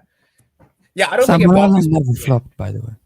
Zamorano, Ivan Zamorano, I love him. What's that Inter also? What's that Inter? Okay, I'm just saying is that people say, oh, Mbappe flopped this season. That's stupid. Like, he didn't flop this season. How is a hot take? Well, obviously Mbappe's better than Vinicius. No, that's not what I said though. What I said was it's been better, like because Madrid fans, like as a player, yeah, Mbappe's probably better than Vinicius, even though I think that the gap isn't that big. But I just think that I said that Madrid fans gotta also admit he's been better than Vinicius this season. Yeah. Grass is green. Madrid players are not listening to Ancelotti. Too much hate on Mbappe, bro. Legit carry. Mbappe wasn't the best players. The front three was bad. I would say he was one of the better players, though. Come on, you have to agree with this, Spooky. Yeah, but the chance he had, bro, you gotta bury that. Yeah. Where would RMA this season be without Mbappe? By the way, guys, I'm trying to be as objective as I can. I haven't brought any Barca thing or hear anything like this. I'm trying to be as objective as I can. So we're gonna talk about Barca after that, anyways. Yeah. But he was. We're gonna talk about these guys also. So 2 trophies, literally more than Barca. So as of now, I understand Varun, but you can't be repping those trophies. Really? Super Cup. This is what I don't get. This is why football's cooked. Like you count these Super Cups. Like who cares, man? The most important ones are the league, Champions League, and also the Super Cup is for last season. You earned it for last season. You're just playing it now. But so I know it technically counts and it's a bit weird because it does count, but I'm sorry, Real Madrid have to win one of those 3 trophies: Copa del Rey, La Liga, or Champions League, or even the Spanish Super Cup that happened this year. People call me, and people said to me, like, yo, I can't have, like, if I win a Super Cup, like, I can't add that if I win a quad or something. Well, I never once thought we were going to win a treble, though. Now, I'm not saying you, but I'm saying like a lot of Real Madrid fans thought. I'm just saying. Real Madrid will come back next year. They don't make it this year. It's last year, Ancelotti. Probably, maybe. Can't blame him, Madrid or Barca's currently cooking. Like they have to face Barca's CDR and La Liga. You absolutely can blame Madrid if Barca's cooking. I'm sorry. That's just what we're talking about. Yo, come on, bro. I don't like to say this because he was good in the first half season. Now for me, RMA best player last couple of years scored so well. I mean, he's up there, but we're looking at outfield players. We're not looking at goalkeepers. And come on, Vinny's been good for Real Madrid the last couple of years. Let's not be revisionist, man. Why are people acting like NBLO. Vinny ain't going nowhere. Hello, guys, but I'm so good. RMA fans will never eat rice again in their life. Wow. I love rice. I love rice. You eat rice. Rice is good for you. Y'all need would Zidane fix this team? Maybe. I think Real Madrid. He's linked to go back, by the way. I don't see that happening. I don't think it's gonna happen. I think he's holding up the fronts. And also, I think the last time Zidane came, I think Paris and Zidane had a fallen out, didn't they? I think they had. No, Zidane left them because he didn't think Paris was backing him anymore, so he did. Oh yeah. And for me, you think Zidane? I don't think he would change his mind. And I think Real Madrid need to move on. They need to move on. You know, He doesn't feel the same because he's not scoring. Come on, man. No, but even for me, I never rated Jude for his goals. Let me just make this crystal clear for you guys. And I think it's another problem with people. Nowadays, people think, oh, Jude is bad because he doesn't score goals. I don't see him making those deep making passes, making those runs in behind. I just don't see him dribbles as well. Yeah, that's the thing. Dribbles. So I'm not saying that he's not there because of goals. No, goals isn't the main metric for a center mid. That's for attackers. Jude isn't, and the problem with Jude is that the thing is he did so well. I also think, why is he not allowed to do that though? That's one thing with Ancelotti. He probably should be allowed because Jude was so good at it last season. So yeah, I just think for me, I'm not just saying this because of goals, man. And by the way, if you're thinking that goals is the main thing for midfielders, that is stupid. I'm sorry to say. You don't know football. You don't watch football, man. I'm sorry. Yeah, I'm just sorry. If you think goal score is the main thing, then I don't think I should speak with you, in my opinion. So those are the same people who follow FootMop, and they base their football IQ based on football. If you're judging midfielders solely because of goals, then I don't know what to tell you. Yeah, that's all. Ceballos AD's up there. Yeah, Ceballos has been good. Well, we are playing better with him. With who? Ceballos? Army's cook. Okay, we know. What about Mbappe low? Bro, put Ceballos over Bellingham and Mbappe. But expectations wise. Maybe above those, maybe it's too far. Maybe it's too far. Okay, you know what? I want to hear from Brandon as a Madrista man. He knows better than all three of us, probably. Has Ceballos been better than Bellingham and Mbappe this season? Okay, maybe Mbappe's harsh, but Bellingham has been debatable, you could say, right? Yeah, I would say it's debatable. I mean, I don't think it's so clear as people would make it out to be. I think it's kind of like hit or miss. So yeah. Yeah. Okay, you know what? Yeah, I think that's a bit harsh. I can't put Ceballos over Mbappe, but Bellingham, that's debatable. That's debatable. You can have your say. Yeah, but yeah, Mbappe has been harsh. He flopped low. Valverde, my king. Yeah, Valverde. I think we can all agree. Valverde's been the best. Yeah, Valverde's been the best. You cannot disagree with this. Anyone that disagrees, you're just dumb. Then you don't watch Madrid. So yeah. Yeah, Brandon, would you say Valverde's been Real Madrid's best player this season? Yes. Either him or Courtois. Yeah, Valverde's been amazing. Both of them dying for the badge, man. Low. Mbappe dying for the badge, please. Yeah, I'm not really sure if Mbappe is dying for the badge. I'm not really sure about that. I don't know, but he's playing. But yeah, so. Yeah. Rudiger's been extra bad with this since he went ball low. Yeah, ball fraud, effect low. I won't run that ball. I swear Madrid downfall makes me happier than the birth of my first show. Know what you're saying. Okay, anyways. The quote. Are you blind? All right, football frauds. Okay, guys, let's move to the next one. We've been here. We've been here for an hour. Now we need to go through it. Okay, here we go. All right, so we actually want to speak about big teams, not small ones like Madrid and Dogsano. So. Okay, respect Real Madrid. Anyways. No. I'll tell you this with Inter. Sorry, Inter. Wait. A lot of people. Wait, Brandon. Sorry to interrupt. I want Doodle to go first. He's an Inter fan, so Doodle go first. Oh yeah, go ahead. Wow. First of all, Fratessi, brother, just become a striker. That's all I gotta say. Just become a striker, brother. Stop this midfield gimmick, man. You're not a midfielder. Stop thinking you're a midfielder. Stop that gimmick. Become a striker. Second of all, Harry Kane, how did you miss that? I don't even know. Third of all, overall though, look, maybe Bayern probably deserved to get something out of this game. They probably did. But now this tie is not over. For me, this is the most 50-50 tie. And I think this is going to be the most intense tie, arguably, in the second leg, because this is like Bayern. There's no away goals now, right? So that's the thing. Yeah, no away goals. I think that, look, Bayern's going to have some returning players also. I think we're going to have as well. I know Dumfries is not going to return probably, though. But I'm proud of the team because we went there at the Allianz Arena. This is their first defeat at home in 4 years. We went there and we got the drop down. I felt like at 1-1, I was disappointed, but Inter has been conceding late goals this season, like pretty much almost every week, so I'm not even shocked. Like I saw it coming. It was coming, to be fair. But I'm happy that we rebounded and we immediately scored. Nicolo Barella today, put some respect on this guy's name. People do not watch Serie A, and the fact, look, I'm biased maybe, but like Nicolo Barella is such a good midfielder. I don't know how guy is not in like debates. Barella today had that pass to Lautaro, but Lautaro slipped. Lautaro himself, what a finish. Great finish. Thuram, I think, could have been better this game. We could have maybe done better, but we didn't have the transitional attacks because we didn't have DiMarco and Dumfries. So we had like lack of pace. I think Pavard was a bit bad because I think he could have marked Kane better. I think there was that. But overall, for me, Bastoni was great. Bastoni was the man of the match. For me, Carlos Augusto was our man of the match. But again, like I think overall Inter were fine. Maybe we could have played better, but we got the win. And I think that's all that matters in the end. And now tie's not over yet, but this is a big now we have a big opportunity, heading back to the San Siro for W. So I'm very happy.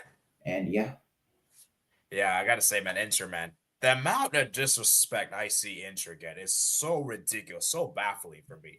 And I actually think Inter is one of the teams in Serie A you can respect. You can clown in Juve, you can clown in Milan, you can clown on Fiorentina, you can clown in the other teams. But Inter, you guys, Inter needs to be respected. The amount of disrespect I hear from Inter is ridiculous. And I just don't understand how come other people don't talk about Inter players like this. Like Barella, I think is world-class. Barella is amazing. Bastoni is amazing. Dumfries is great as well. Sommer as well. Like, Inzaghi's done a crazy job with this team. And guys, let's be real. This Inter team, a lot of these players have been free agents or cheap signings. Inter is made up of players that were overlooked at other clubs. That's overlooked. The thing. Now, I do think we can still be doing better. I do think we can there's always the room of improvement. I do think we still need signings in the summer to take this team to a front level. But here's the thing. I don't want to boast or anything, but Inter under Inzaghi have proven that we should not fear any team. Like, we can go head to head with any team in Europe. We may not beat everyone. I'm not saying we could still lose, but like, again, like and you know what? I want to say something. Davide Fratessi's goal was on the exact same minute, exact same stadium, exact same opponent, and exact same celebration as in 2011 when we beat Bayern 2-3 at the Allianz Arena and advanced through on the away goals, as Goran Pandev scored that day. Exact same minute and literally a celebration in the same stadium. Look at that. 88th minute. And Fratesi also. 87, on the same minute, same celebration. So 14 years later, exact same thing happened. At this point, Inter just owns Bayern. Inter just owns. Well, I mean, it's kind of like thing is not the best, to be honest. Our head-to-head, but despite our head-to-head not being the best, we have beaten Bayern in the UCL final, which for me counts as larger than most. So, exactly. It's kind of like that Franklin meme, like holding the dog. That's like that basically. Yeah. I mean, for this. Yeah. So, but as I was saying, for Inter, as I said, man, very well coached. And I got to say, man, Inter were fantastic in this game. And sure, I think Inter got a smash and grab win. I'll be honest. I think Bayern were better. But we're Italian. At the end of the day, we're Italian. That's just how it is.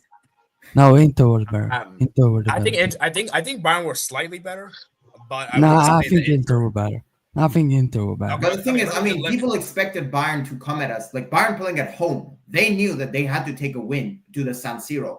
Now they have to open up. Now they have to attack us even more.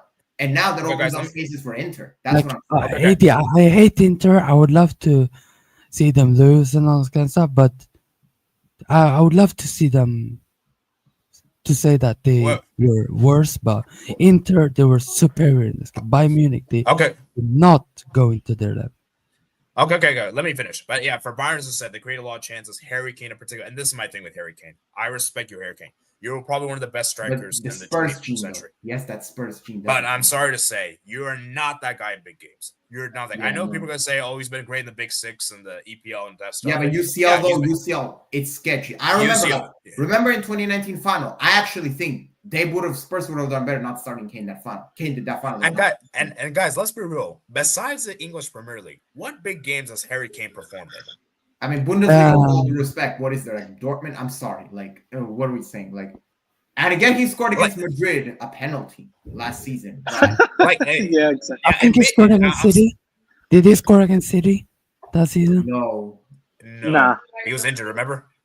He was injured. Oh, yeah. But I'm sorry. Like Kane, outside of the league games and big games, when it comes to high pressure moments, he just isn't that guy, man. I'm sorry. Look, he's still a dangerous striker. I mean, he scored this year. He's still a good striker. He's still a great striker. I'm not saying he's a bad striker, but I just don't think he's that big game player as people think he is. Yeah. Right? And Olise as well. Olise was oh my god, but Olise, this guy was so good. Also, I want to say, Sane's washed, bro. Sane's finished. Yeah. Sane, Guerrero. I don't know why these guys are starting. Like it should be Muller. Muller should be starting. Muller should have started this game, and obviously Muller. We got the news. I think overall, but look, I think people say Bayern probably created better chances, but I'm gonna say this: I think our midfield was better than Bayern's. Like Barella for me outplayed Kimmich. Barella for me. And Goretzka. Yeah, and Goretzka. Mkhitaryan was actually not bad in this game at all. Yeah, Haaland, I think was all right. Carlos Augusto for me was the man of the match because the first goal he makes that pass to Thuram, the back heel that Thuram does to Lautaro, the finish. Oh yeah, that was amazing. And then Augusto got the assist for Fratessi and And then Bayern's defense, man. Oh my Jesus, Bayern's defense. I'm sorry, you're playing Stanisic. He's not even like he's a left back. He's not even the thing is Kim and Jay, Brahma Biro. Y'all people forget already. This guy was a Serie A champion. Like let's talk about for me Bastoni is probably the best center back in the world, but he doesn't get the PR. I'm sorry. Yeah, it doesn't get because of Serie A. Because there's this narrative, right? Serie A fans say that Bastoni is this typical like ball playing defender can't defend, which is like a myth. Like that's just it's just Juve and Milan fans just coming up with that. It's just like that. But like at the end of the day, I'm not saying he's the most solid defensive center back, but on the ball.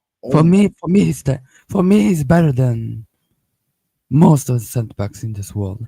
Yeah, and you know what the sad thing is? I think because of the fact that Juve and Milan are such jokes, that's kind of hurt Inter in a way, which is not really fair because that's on them. That's not really on Inter. I agree with that. That's actually a good point. And I think back then also when we sucked and Milan sucked, I think that also hurt you. And I think in a way, you're not really going to respect these because in a way, when Inter, Milan, and Juve were all good at the same time, that's when like you saw Serie A was like, oh hell no! Like that's when Serie A's here.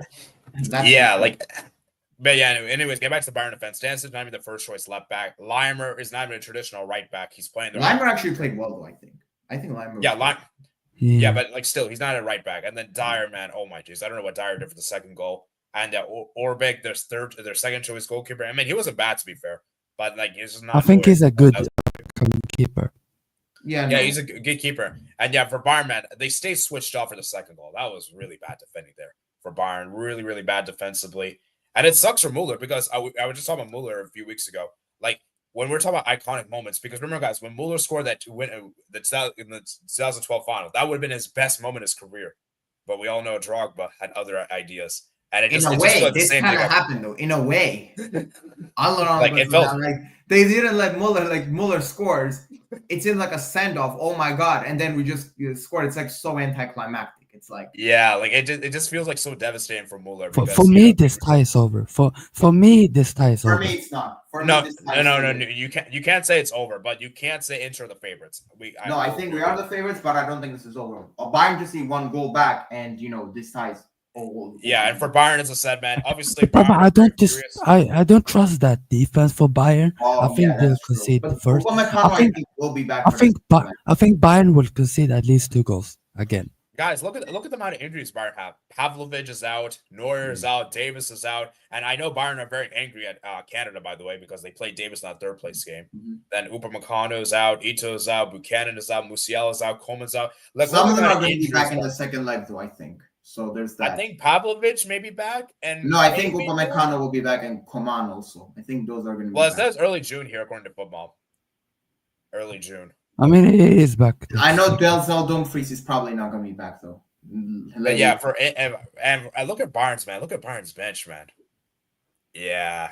Besides, I mean, Inter's bench ain't much better either. Look at ours; it's pretty funny. Like, nah. You still got DeMarco. You still got Gervais. Yeah, true. At least you have DeMarco there, but like, besides that, it's kind of like, yeah. So respect Arnautovic, man. Respect Arnautovic. Yeah, not so. He used to play for Stoke. Yeah.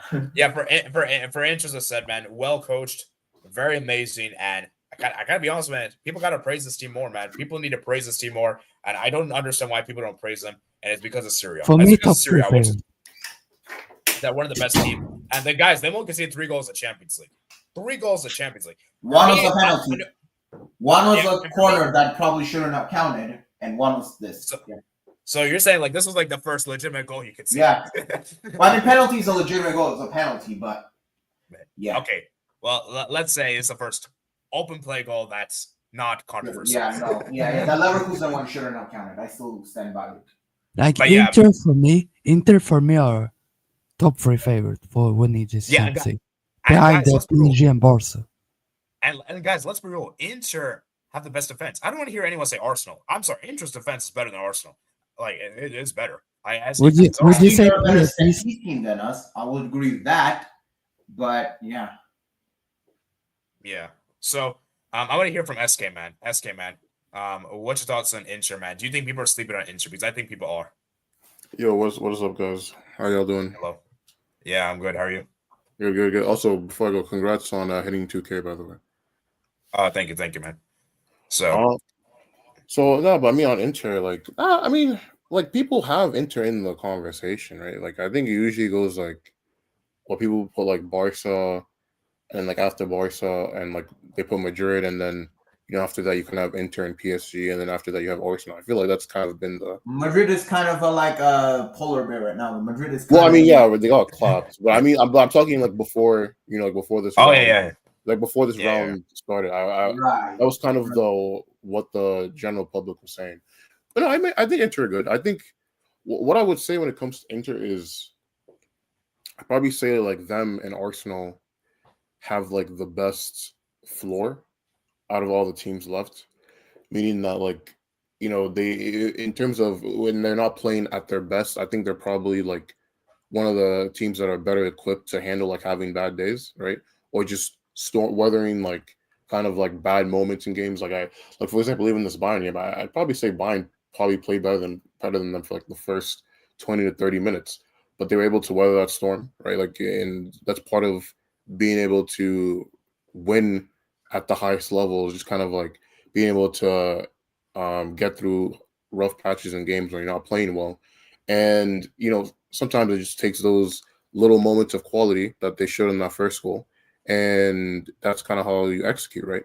And I also think for Bayern, they've been defensively suspect for like, probably say like a month and a half. Like if you go through like some of their Bundesliga results, there will be games where they're comfortably cruising, like literally they're up like 3-0 in like 60 minutes or whatever, and then they'll randomly just start getting into dogfights with teams that they have no business, scraping wins over. So I can't really say I'm too surprised that Inter scored on them, and especially when obviously they're missing their best defenders, like Ito and Upamecano are comfortably been their best defender this season. Like, I agree. Absolutely diabolical.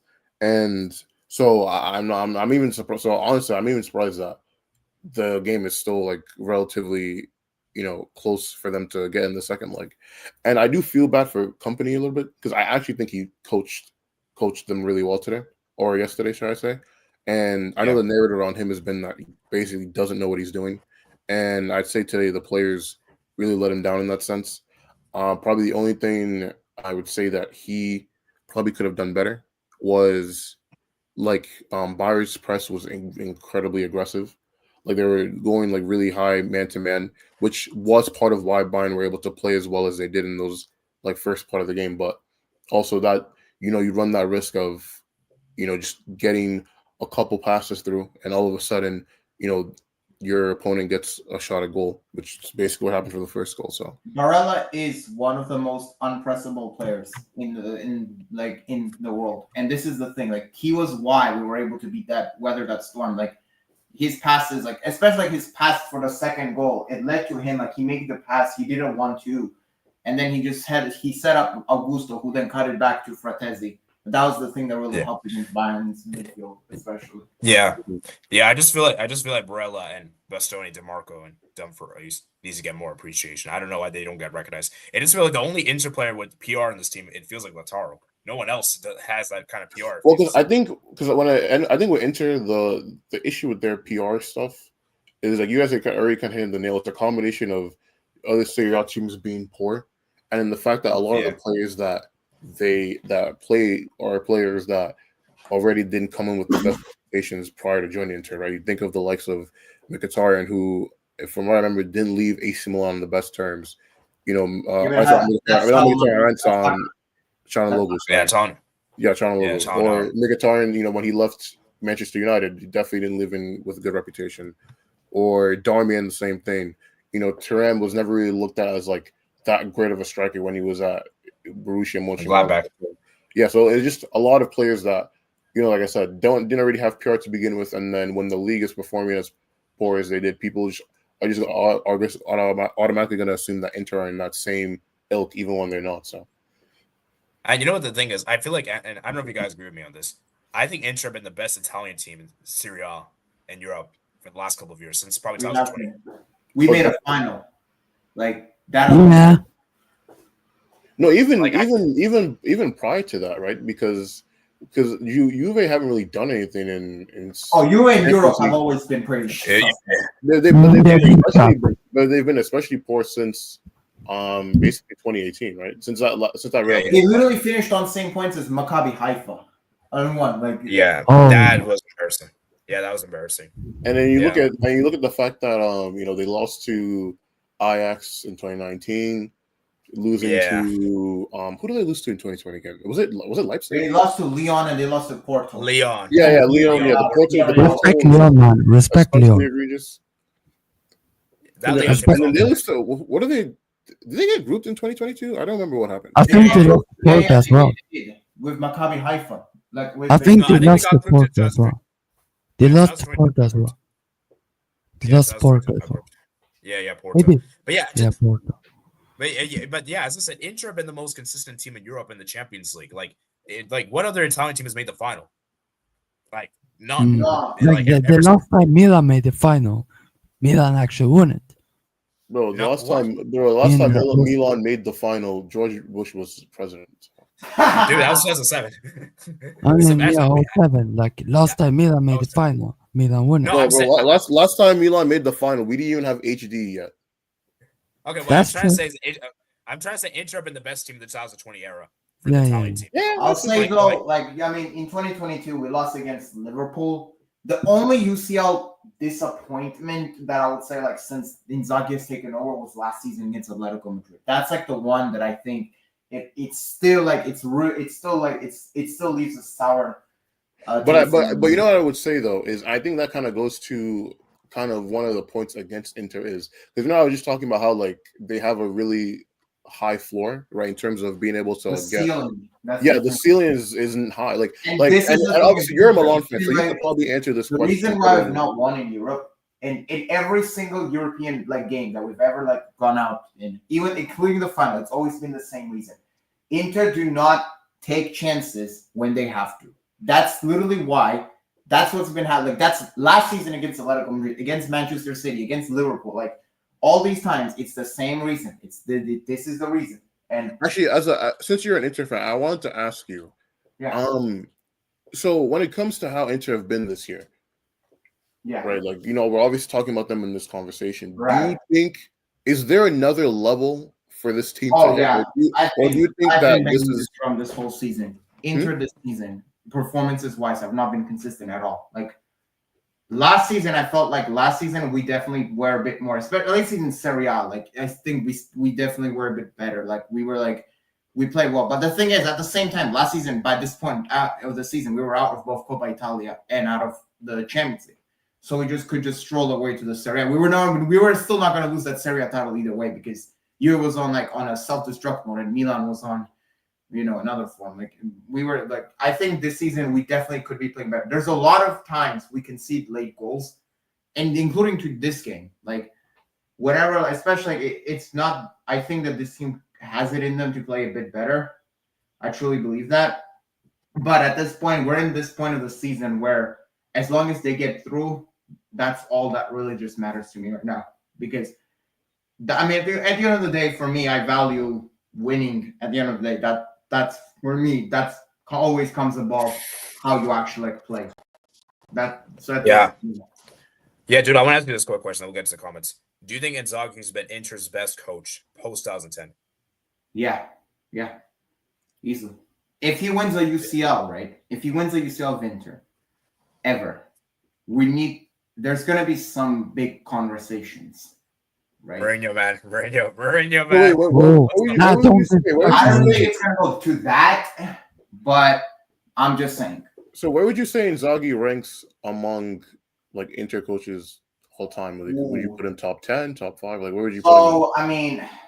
So far, like as he's probably honestly, he's probably edging towards top 5, maybe even more. Like at least in my lifetime that I've seen, like since I've been watching Inter, like we've had Roberto Mancini. He's won a couple of Serie A's with us, but we were poor in Europe. Inter got Mourinho because we were poor in Europe, and our Serie A's meant nothing because Milan was winning in Europe, and we felt like, no, we got to win the Champions League, and then we got Mourinho, and then we won the Champions League. So Mourinho for me is number 1 in terms of who I have seen. Now Helenio Herrera is probably number 1 overall in our history, but Mourinho probably 21st century. And then I think you go into probably Inzaghi after that, honestly. And then Conte is obviously a good shout. But besides that, it's been Spalletti did get us to the Champions League, and I don't want to talk about others because everyone else, oh my goodness. That was banter era Inter. That was our lowest point. Hey, respect Conte, man. Respect Conte. No, Conte did well. I just said Conte. Conte is. Sorry. Yeah. Too bad he was a fraud in Europe.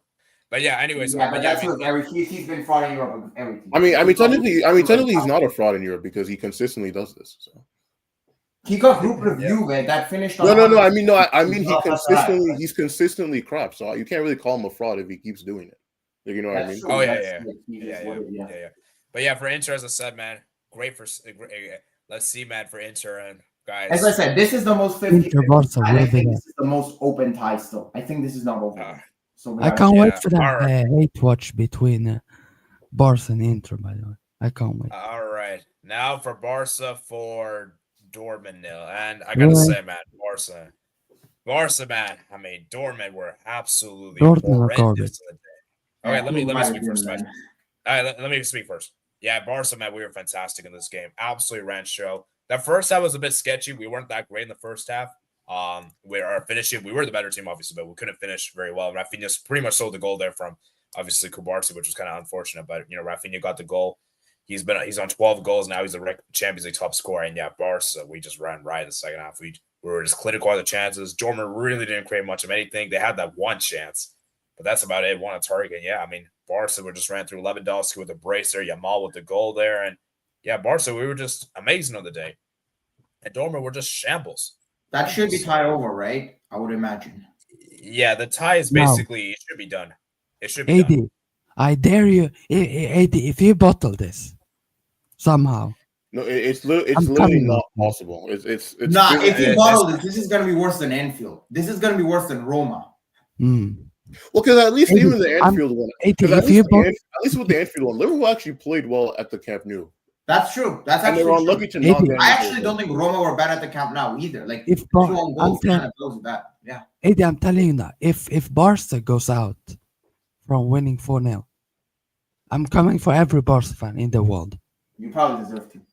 If that happens. So, but yeah, I mean, for Barca, as I said, we were just fantastic. Lewandowski, Rafinha. And the thing with Lewandowski is this, guys. I've been seeing so much discourse on this. I'm going to hear from you guys from non-Barca fans, so you will come with objective takes. Is that Lewandowski has been very it's like I feel like I've seen a lot of people criticize him, a lot of people praise him. See, the thing with Lewa is that he missed a lot of chances, but he still scores at a good rate. That's the thing.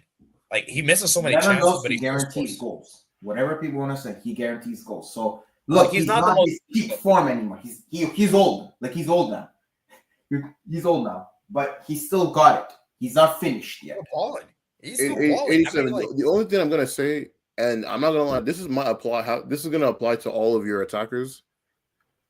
I might have to start applying flick taxes to these GAs, man. Because bro, the way Hansi Flick just be juicing attacker stuff, bro.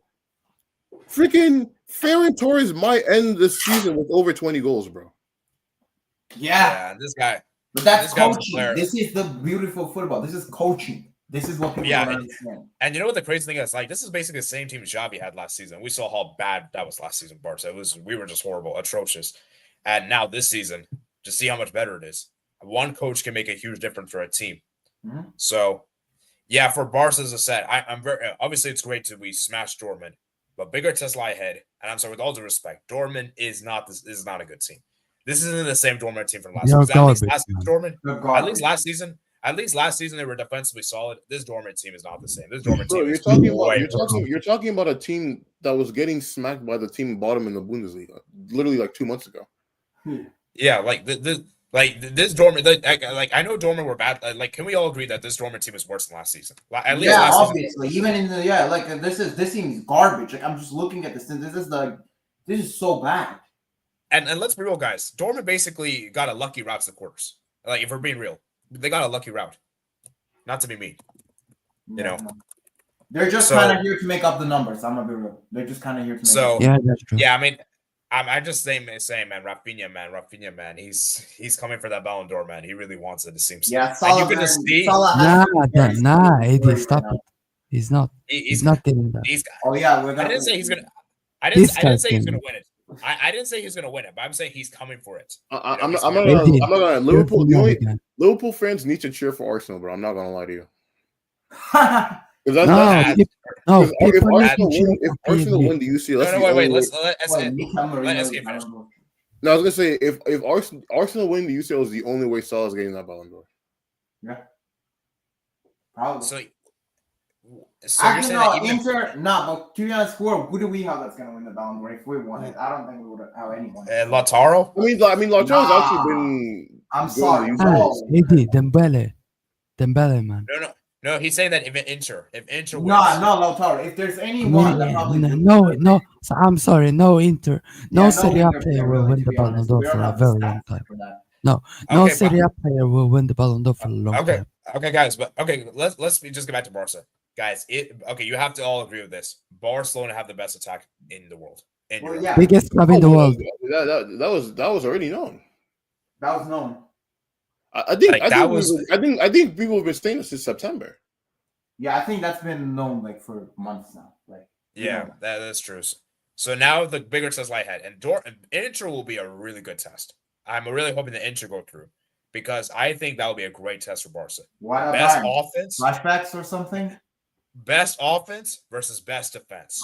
That is going to be very interesting. And Doodle, man, I might have to do a collab with you if that happens. I mean, actually, you know what's funny? We're actually going to discuss that. You know what? Actually, now that we're going to wait for that for Wednesday, but if that we're going to wait for Wednesday. Actually, no, maybe Thursday. Once the tie's over, and we're going to discuss that. Assuming Inter are through, but yeah. I'm gonna be a Barca fan if that happens. Yeah, I'm gonna say it's because that's gonna be a really good test for Barca because I think unstoppable force versus immovable. Visca Barca, but you know what's funny? Is that what's it called? Barca and PSG, and technically Arsenal as well, all have top three in terms of goal scored. So obviously Barca are first, and then PSG, Arsenal are tied for second.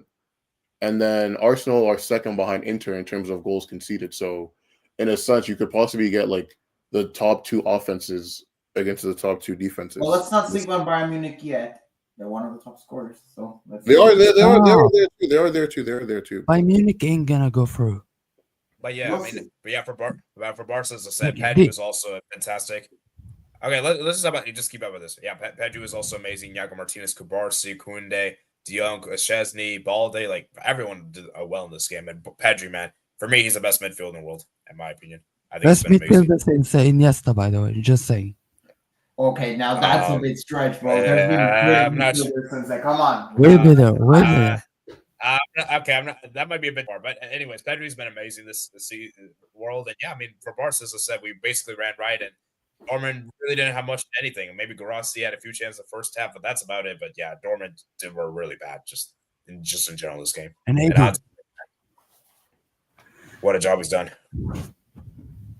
Oh, yeah. AD. I know I have my hate and love relationship with Jamal. Like I hate him and then I like him. But I'm probably gonna stop hating on him. By the way. Yeah, Yamal was amazing. No, we're speaking of Yamal. Wait, can I? Because I want to speak about something. We're talking about Yamal, right? Great player and all. Okay. It is time to find. No. Go back to the PSG game. Go back to the PSG game because I'm the. Desire Doué. Remember the name. He's so much better than Dortmund. This guy. I'm gonna say this right now. He's arguably my favorite non-Serie A player right now. Desire Doué is amazing, bro. Desire Doué, bro. This guy, I cannot speak enough, bro.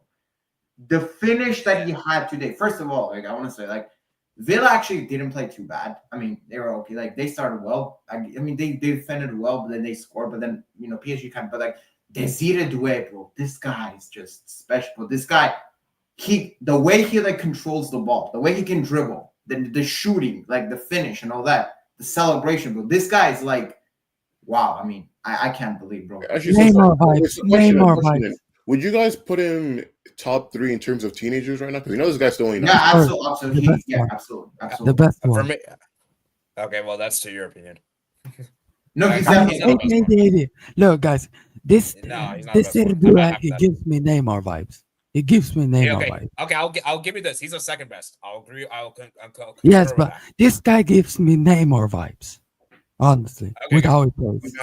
But guys, this PSG team, man, I said Barca playing the most exciting brand of football. I think PSG is the second most exciting.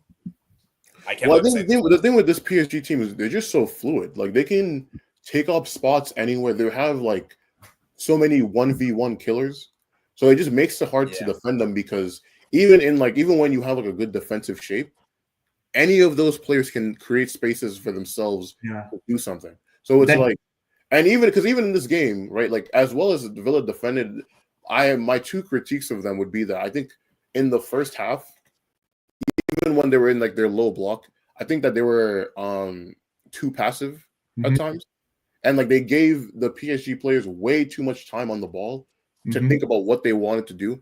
And like I said, when you have so many instinctive players that can just kind of make plays on the spot like that, like they're going to find a way to kill you at some point. And especially when you look at that third goal, that's basically what they did, right? Like I don't really think Villa did anything poor. It's just that PSG's quality was able to make space, even with how Villa were defending. And then I also just thought in the second half, I don't know if you guys noticed this, there was just way more transitions. Like I think Villa, for some reason, just opened up space a lot more because, and the reason why I thought it was weird is because Villa at that point it was still only 1-1, so it wasn't like they were in any position to have to chase a game or anything like that. So I didn't really understand why Emery I don't know if it was an Emery thing or if it was the Villa players or whatever, but they were just giving the PSG players way more space to run into. And it's like, you're playing PSG, like they don't need your help to create space for them when you're doing stuff like that. And I also do think that for Villa, I think Rashford, basically the attack I thought was disappointing throughout the game, and I don't know and I do think also that maybe McGinn shouldn't have been the player to start in the middle. Like if you're only going to go through on counterattacks, right? Like you need an elite ball carrier to do that, and I know technically Rashford and Rodgers is there for that, but like I think that if you need one through like the actual middle of the pitch that can actually get the ball up, because I don't really think PSG had that many threats. I think I outside of like the goal that Villa scored, I think there was only one other shot where like Villa actually like created like through counterattacks. SK, I'm gonna ask you this question. Do you think Emery did the best that he could with these players? Like Emery did the best that he could, it's just the players let him down? Or you just think that PSG are just completely superior? No, they're just better.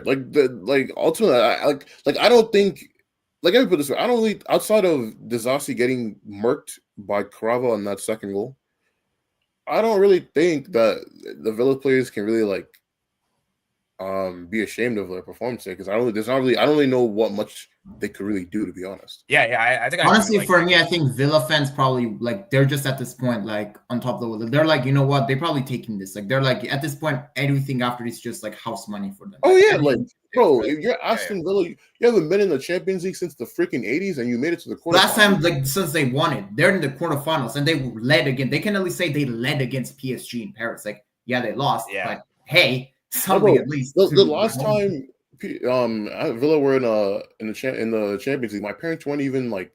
My parents were freaking like kindergartners. Yeah, same here. Same here.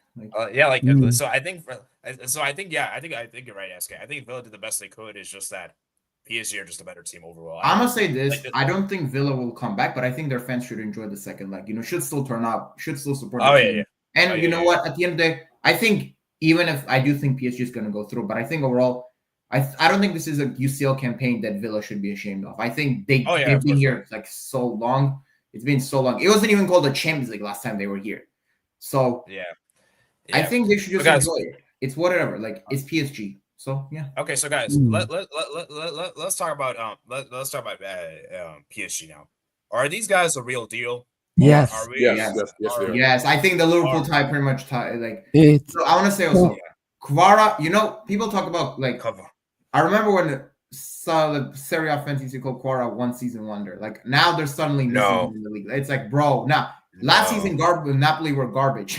That's the only thing. Like, and even then, like this guy, like I think their whole team overall, like Kvara, man. The only thing that can stop this PSG team is a Donnarumma stinker, which can happen, or a Marquinhos stinker. I don't like Donnarumma.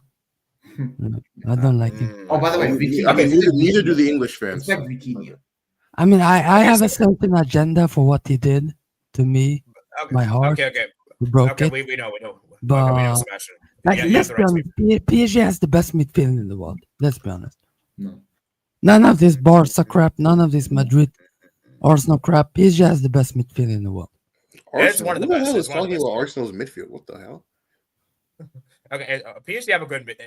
One of the best. The best is a bit hard to say, but it's. I mean, the fullbacks. Oof. That's the best. PSG definitely have the best attacking, like the best pair of attacking fullbacks. Either them or Barca, to be honest. But I'd probably go slightly. I'd probably lean slightly more PSG, just because I think Mendes is really amazing. I think both Mendes, Mensch, and really good. Man, give my and Hakimi, like I think they just offer slightly more in terms of like being able to create opportunities themselves. Like I think, for example, I think Koundé definitely benefits more from the gravity of the other players around him, but obviously he's still good at actually executing on like the attacking portion. And then I think Balde is just as good as the other two in terms of just like generating chances himself. Like, did you just compare Koundé to Hakimi, by the way? I mean, they're the best too. I mean, I literally said Hakimi was better attacking wise, but no. Mendes for me is clear of Balde. I'm sorry, Mendes for me is arguably the best left back. The only one that comes close is Eddie. Let's talk about the guy on my AVI. Okay, before we get to the guy in the AVI, before we get to the guy in the AVI, my AVI first. So okay, no. Okay, well, we'll talk about him. We'll talk about. No, his name is Himbele. Okay, guys, let's talk about Kvara, man. Because Kvara did. Oh my jeez, the way he was just dancing through the Villa defense. Bro, he basically destroyed Disasi are gonna have. Bro, he gave Disasi a seizure, bro. Yeah, bro. Yeah, basically, you know, it gave me vibes too. It gave me vibes too. You know, who remembers when Messi did the thing to Boy? Yeah, it's a Boateng, right? Yeah. Basically, Kvara Scully has legal custody. Basically. Yeah, like Kvara is like that goal. oof, That goal he's is so filthy. good. That He's goal was filthy. I was like, wow, this is like football. And guys, this PSG team was really good. Like, I didn't think this PSG team was this amazing. Like, and it was funny because at the start of the season, PSG were like struggling. They were like tied to PSV. And then all of a sudden, I think it's a Manchester City win that pretty much changed the entire season. Because since then, PSG have been really good at the Champions League. I think sorry, no, go Sebastian. What are you gonna say? And I said it all the time this season. When I was on your streams at the start of the season, PSG will win the Champions League. That's what I said. I keep it consistently, and I've kept saying it. Okay, so Sebastian, okay, so SK, what do you think was the turning point for PSG? It was the Bayern game in November. Bayern game, because that's like basically that's the last loss PSG have gotten, besides like the Liverpool game. Like Bayern thoroughly outplayed them for the game, and I think because from what I remember of like what had happened in that game, I think it was one of those things where PSG were like still playing like a more rigid style, like they weren't really able to like really express themselves, so they weren't really creating chances like that. And Bayern, because Bayern play like a high octane style themselves. So Bayern was able to just kind of carve them. I think from there, that was when Luis Enrique kind of became a little bit more willing to adapt to like the player's strengths as opposed to just like opposing like a specific tactic on the team. So that's why I say that was a turning point. Because even Bayern going into that match, like the criticism against Company was that he couldn't win big games. And even when he won that match, people were saying, "Oh, it's only PSG," because the thought process back then was still that PSG weren't that good. So, yeah, for PSG. I mean, the thing is, they also sent Colomwani to Juve, so then they got. I think getting Kvara probably is like one of the biggest. Turning points. Yeah, like you said, I think this year, like that Manchester City win was so huge. I think honestly, guys, if they didn't beat Manchester City by that fashion, I don't think PSG would be in the quarters. In my opinion, I don't think probably not. Morally, no, and like they had to win. I mean, they literally had to win, or else they could have been just out. Like people forget just how bad PSG were in the league phase. Yeah, that's crazy, man. And the thing. Do you guys remember what the executive's face when PSG got their draw? Yeah. Bro, he looked like he just found out that he lost all of his money, bro. It was hilarious, bro. When they knew Liverpool, the turning point was when PSG went bald on stream. That was no, PSG has only lost like two games when PSG has been bald. Just saying. That was the turning point. No, you go back. Okay, for real. You go back, check this stream when you go bald. Okay. That's okay for real, man. It was a Manchester City game. It was Manchester. No, it wasn't. It was PSG going bald. That was the turning point. But yeah, for PSG, as I said, man, and then Dembele. And this is also another thing. People think, oh, if Dembele doesn't score, PSG are screwed. Well, that's not true because Kvara was good, Doy was good, and the thing is, Barcola didn't even play this game. Barcola came off the bench. That's crazy, and still had an impact. Zaire Emery as well, Kangan Lee as well. Like this PSG team, they have a lot of attackers. The only issue PSG have is a striker, and that striker. You don't need a striker. I think honestly, I think they should try to get Isak, bro. If this team gets Isak, I'm fully supporting PSG. Fuck it. The striker thing could hurt PSG, but we'll see though. We'll see. But if this team gets Isak, I'm fully supporting PSG. By the way. But yes, and the reason why I want to go with Isak is he has the dribbling ability to keep up with the other dudes when they still want to do like that whole like everyone kind of just like floats around and finds like their own pocket of space, but then at the same time he still can bring that physical presence that even someone like a Gonzalo Ramos brings at times when at specific moments that Luis Enrique uses them. So you kind of get like the best of both attributes in that sense. Yeah, PSG also did this without Marquinhos, which was pretty impressive. And honestly, I think should Marquinhos be benched at this point? Because I feel like Marquinhos I feel like Hachko is really good. Well, Pacho's starter anyway. Who else do they have? So Beraldo, Fernandez, who's Lucas been Hernandez okay since he came back from injury. No, I think you still start Marquinhos, even though every PSG elimination, his fingerprints are like all over them. But like he brings that. Hey, Sebastian, man. Sebastian. Okay, well, I mean, like, put my AVI, AD. It's time. Put my AVI. It's time. Ballon d'Or season. But yeah, I mean, honestly, PSG win the UCL. Why the heck not, though? I have another one, AD, by the way, if you can put up. So yeah. Yeah, but yeah, no, would be proud. Yeah, for PSG, as I said, man, let's see what happens, man. Let's see what happens. French that we could see, guys. You know, it'd be really interesting, guys. If we get this, we could have a chance where Arsenal and PSG, neither of these teams have won a Champions League, by the way. One of them is guaranteed to make a final, and we're gonna have a team that's never won the Champions League before. History. I mean, do you know? Have you heard of the stat, Edison? Yeah, what's the stat? Every time the Champions League the Champions League final has been played at the Allianz, a new team that's never won the Champions League before has won it. Every single time. And it's happened. It's happened 4 times. We'll be there. We'll be there. Then both will lift it versus Barca. We'll be there. Even against Bayern, like Bayern lost it at home in 2012. Wait. Be ready. Inter or Barca, you're getting ragdolled in the final. I didn't want to. No, I'm coming for that war. I'm coming for Barca or Inter. Fuck it. I didn't want to hear that now. Barca fans think they're so good. Okay, yeah. Okay, so you need humbling. First off, you know what the thing is, guys. Okay. Let me talk. You know what the thing is, guys? Imagine we got Arsenal, Bayern, and we were just discussing this with Tenendine a few weeks ago. And Arsenal win the Champions League. I mean, obviously we don't expect Bayern to make the final, but if they somehow do and Arsenal beat them, that'd be crazy.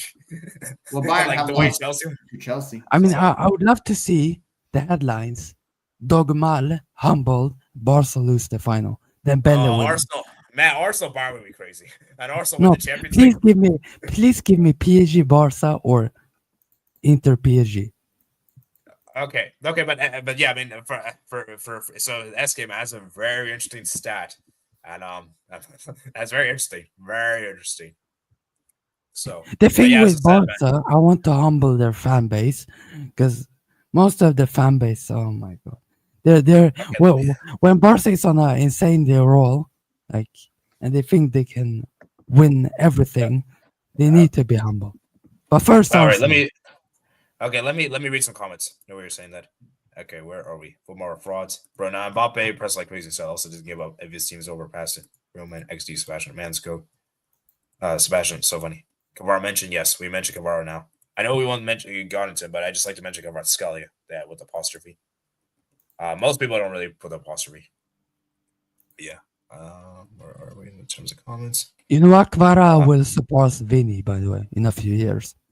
Sebastian hates Inter so much, low.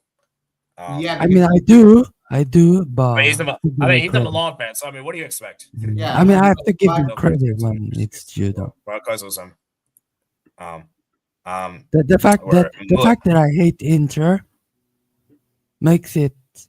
Does it make it worse that AD says Barca? No, that Bayern were better than Inter when Bayern clearly weren't better. I don't think. I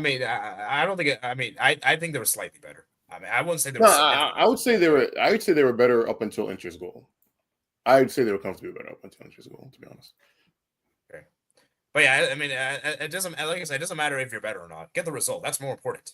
You know, Muller first goal in UCL in years. Yeah, I think. When was the last time Muller scored in the Champions League, guys? I don't remember. I don't even Bobby. And Bobby's more noticeable when he won ball from Simeon with a slide tackle. Also, I'm not down talking my team player. For the first 60 minutes, Inter was better. The Bayern pulled a total assault, but 30 minutes of crossing the ball inside Inter box is basically playing Inter's game. You can't do that against Italian team. Facts. Okay, I agree. Yeah, peace, guys. Now, don't forget about Barca, man. They're cooking. Still haven't forgot 2023. Inter's definitely best Euro team in the last few years. I agree. Inter probably won't win the UCL, but then they could probably challenge Barca semis. Man, Ansu Fati's chance at the end of the game. Why do you sell that, man? As prime Barca, man, we have to give up with Fati. Actually, also speaking, sorry, just quickly on him, bro. You know why I'm disappointed in this dude, bro? You know which Barca player is taking up his role at this team right now? Yamal. No. Yamal is just like a superstar, so not him. Who do you like? Ferran Torres? Yeah, Ferran Torres. That is Ferran. That what the season Ferran Torres is having right now. That's supposed to be Ansu Fati right there. Oh yeah. But you could also say Lamine Yamal as well, because Ansu Fati was like this amazing breaking through and everything. Like he was this young player. Lamine Yamal is just if Ansu Fati like reached like his full potential plus more. But like I'm talking just like in terms of what he should be capable of doing with this squad. You mean like as he is right now? He should be at the bare minimum be doing what Ferran Torres is doing. Like that's actually crazy. Ferran Torres has outperformed him this season. When we clown at Ferran Torres and say this guy's Ferran Torres has been better than Vinny this year, by the way. Just saying. Well, calendar year wise, I'd say that. Yeah, Lewa's fine. Pulling players away, making open space. Yep, overrated for no reason. Yeah, he's overrated. Low. Now, Barca will win because of defense isn't too far off. Their tag is way better than Incher's. Barca needs humbling. No, come on. Incher's defense is the best. Come on. Incher's defense is the best in the world. No, yeah, I'm saying Barca needs humbling. Okay, yeah. Aston Villa comeback will be there. Okay. Do it better than Yamal is crazy. For real, man. Well, rather because they should rage a bit. Yeah. I need Villa to win for Tielemans to get upgraded at FC 25 low. I'll never rate PSG. I'll stay their number one hater for life. All right, come on, man. Like this PSG, as much as I don't like PSG, you guys know I don't like PSG for obvious reasons. This is why this will be more sweet. The fact that PSG Barca final, Dembele scores the winner, and Yamal misses a penalty. That would be so good. But guys, this PSG team is really fun to watch. Like I haven't had this. No, Yamal and Barca fans are the same. Arrogancy. That okay, I'm not being arrogant. PSG best man feels wild. No, some Barca fans are arrogant. Remember this. Once Barca men say Barca. Okay, Sebastian, that's crazy. That's a fact. Respect the drip on their manager, by the way. No. Did you see their manager, by the way? Against the Koundé Balde can handle PSG mid-attack. God. Oh my God. Yeah, come on, they're the second best attack. Barca fans supporting Inter. Yeah, Dortmund will be ghosting. Okay, here's the thing. I'm not scared of Bayern. It's just I'd rather play Inter than Bayern. Just because I know that if we okay, who would you want to play in the final? Arsenal or PSG? That I won't answer. Answer it. Why are you scared? That I won't answer. Why are you scared? Well, let's see what happens next. But anyways, I think we're gonna wrap it up here, guys. Hope you guys did enjoy today's stream. We're guys to like and subscribe. We're gonna obviously be here next Wednesday, guys. And we'll see if we have extra time. No extra time and penalties take place. But yeah, hope you guys did enjoy. We're guys to like and subscribe on your way out, guys. Let's see how many likes we're on for today's stream. Visca Barca. You're a Milan fan, by the way. I hope you know that. Visca Barca. We are at 9 likes. Okay, that's pretty decent. So I hope you guys did enjoy. We're guys to like and subscribe and peace out. Facing PSG better than facing Arsenal. We need more goals. All right, see you guys.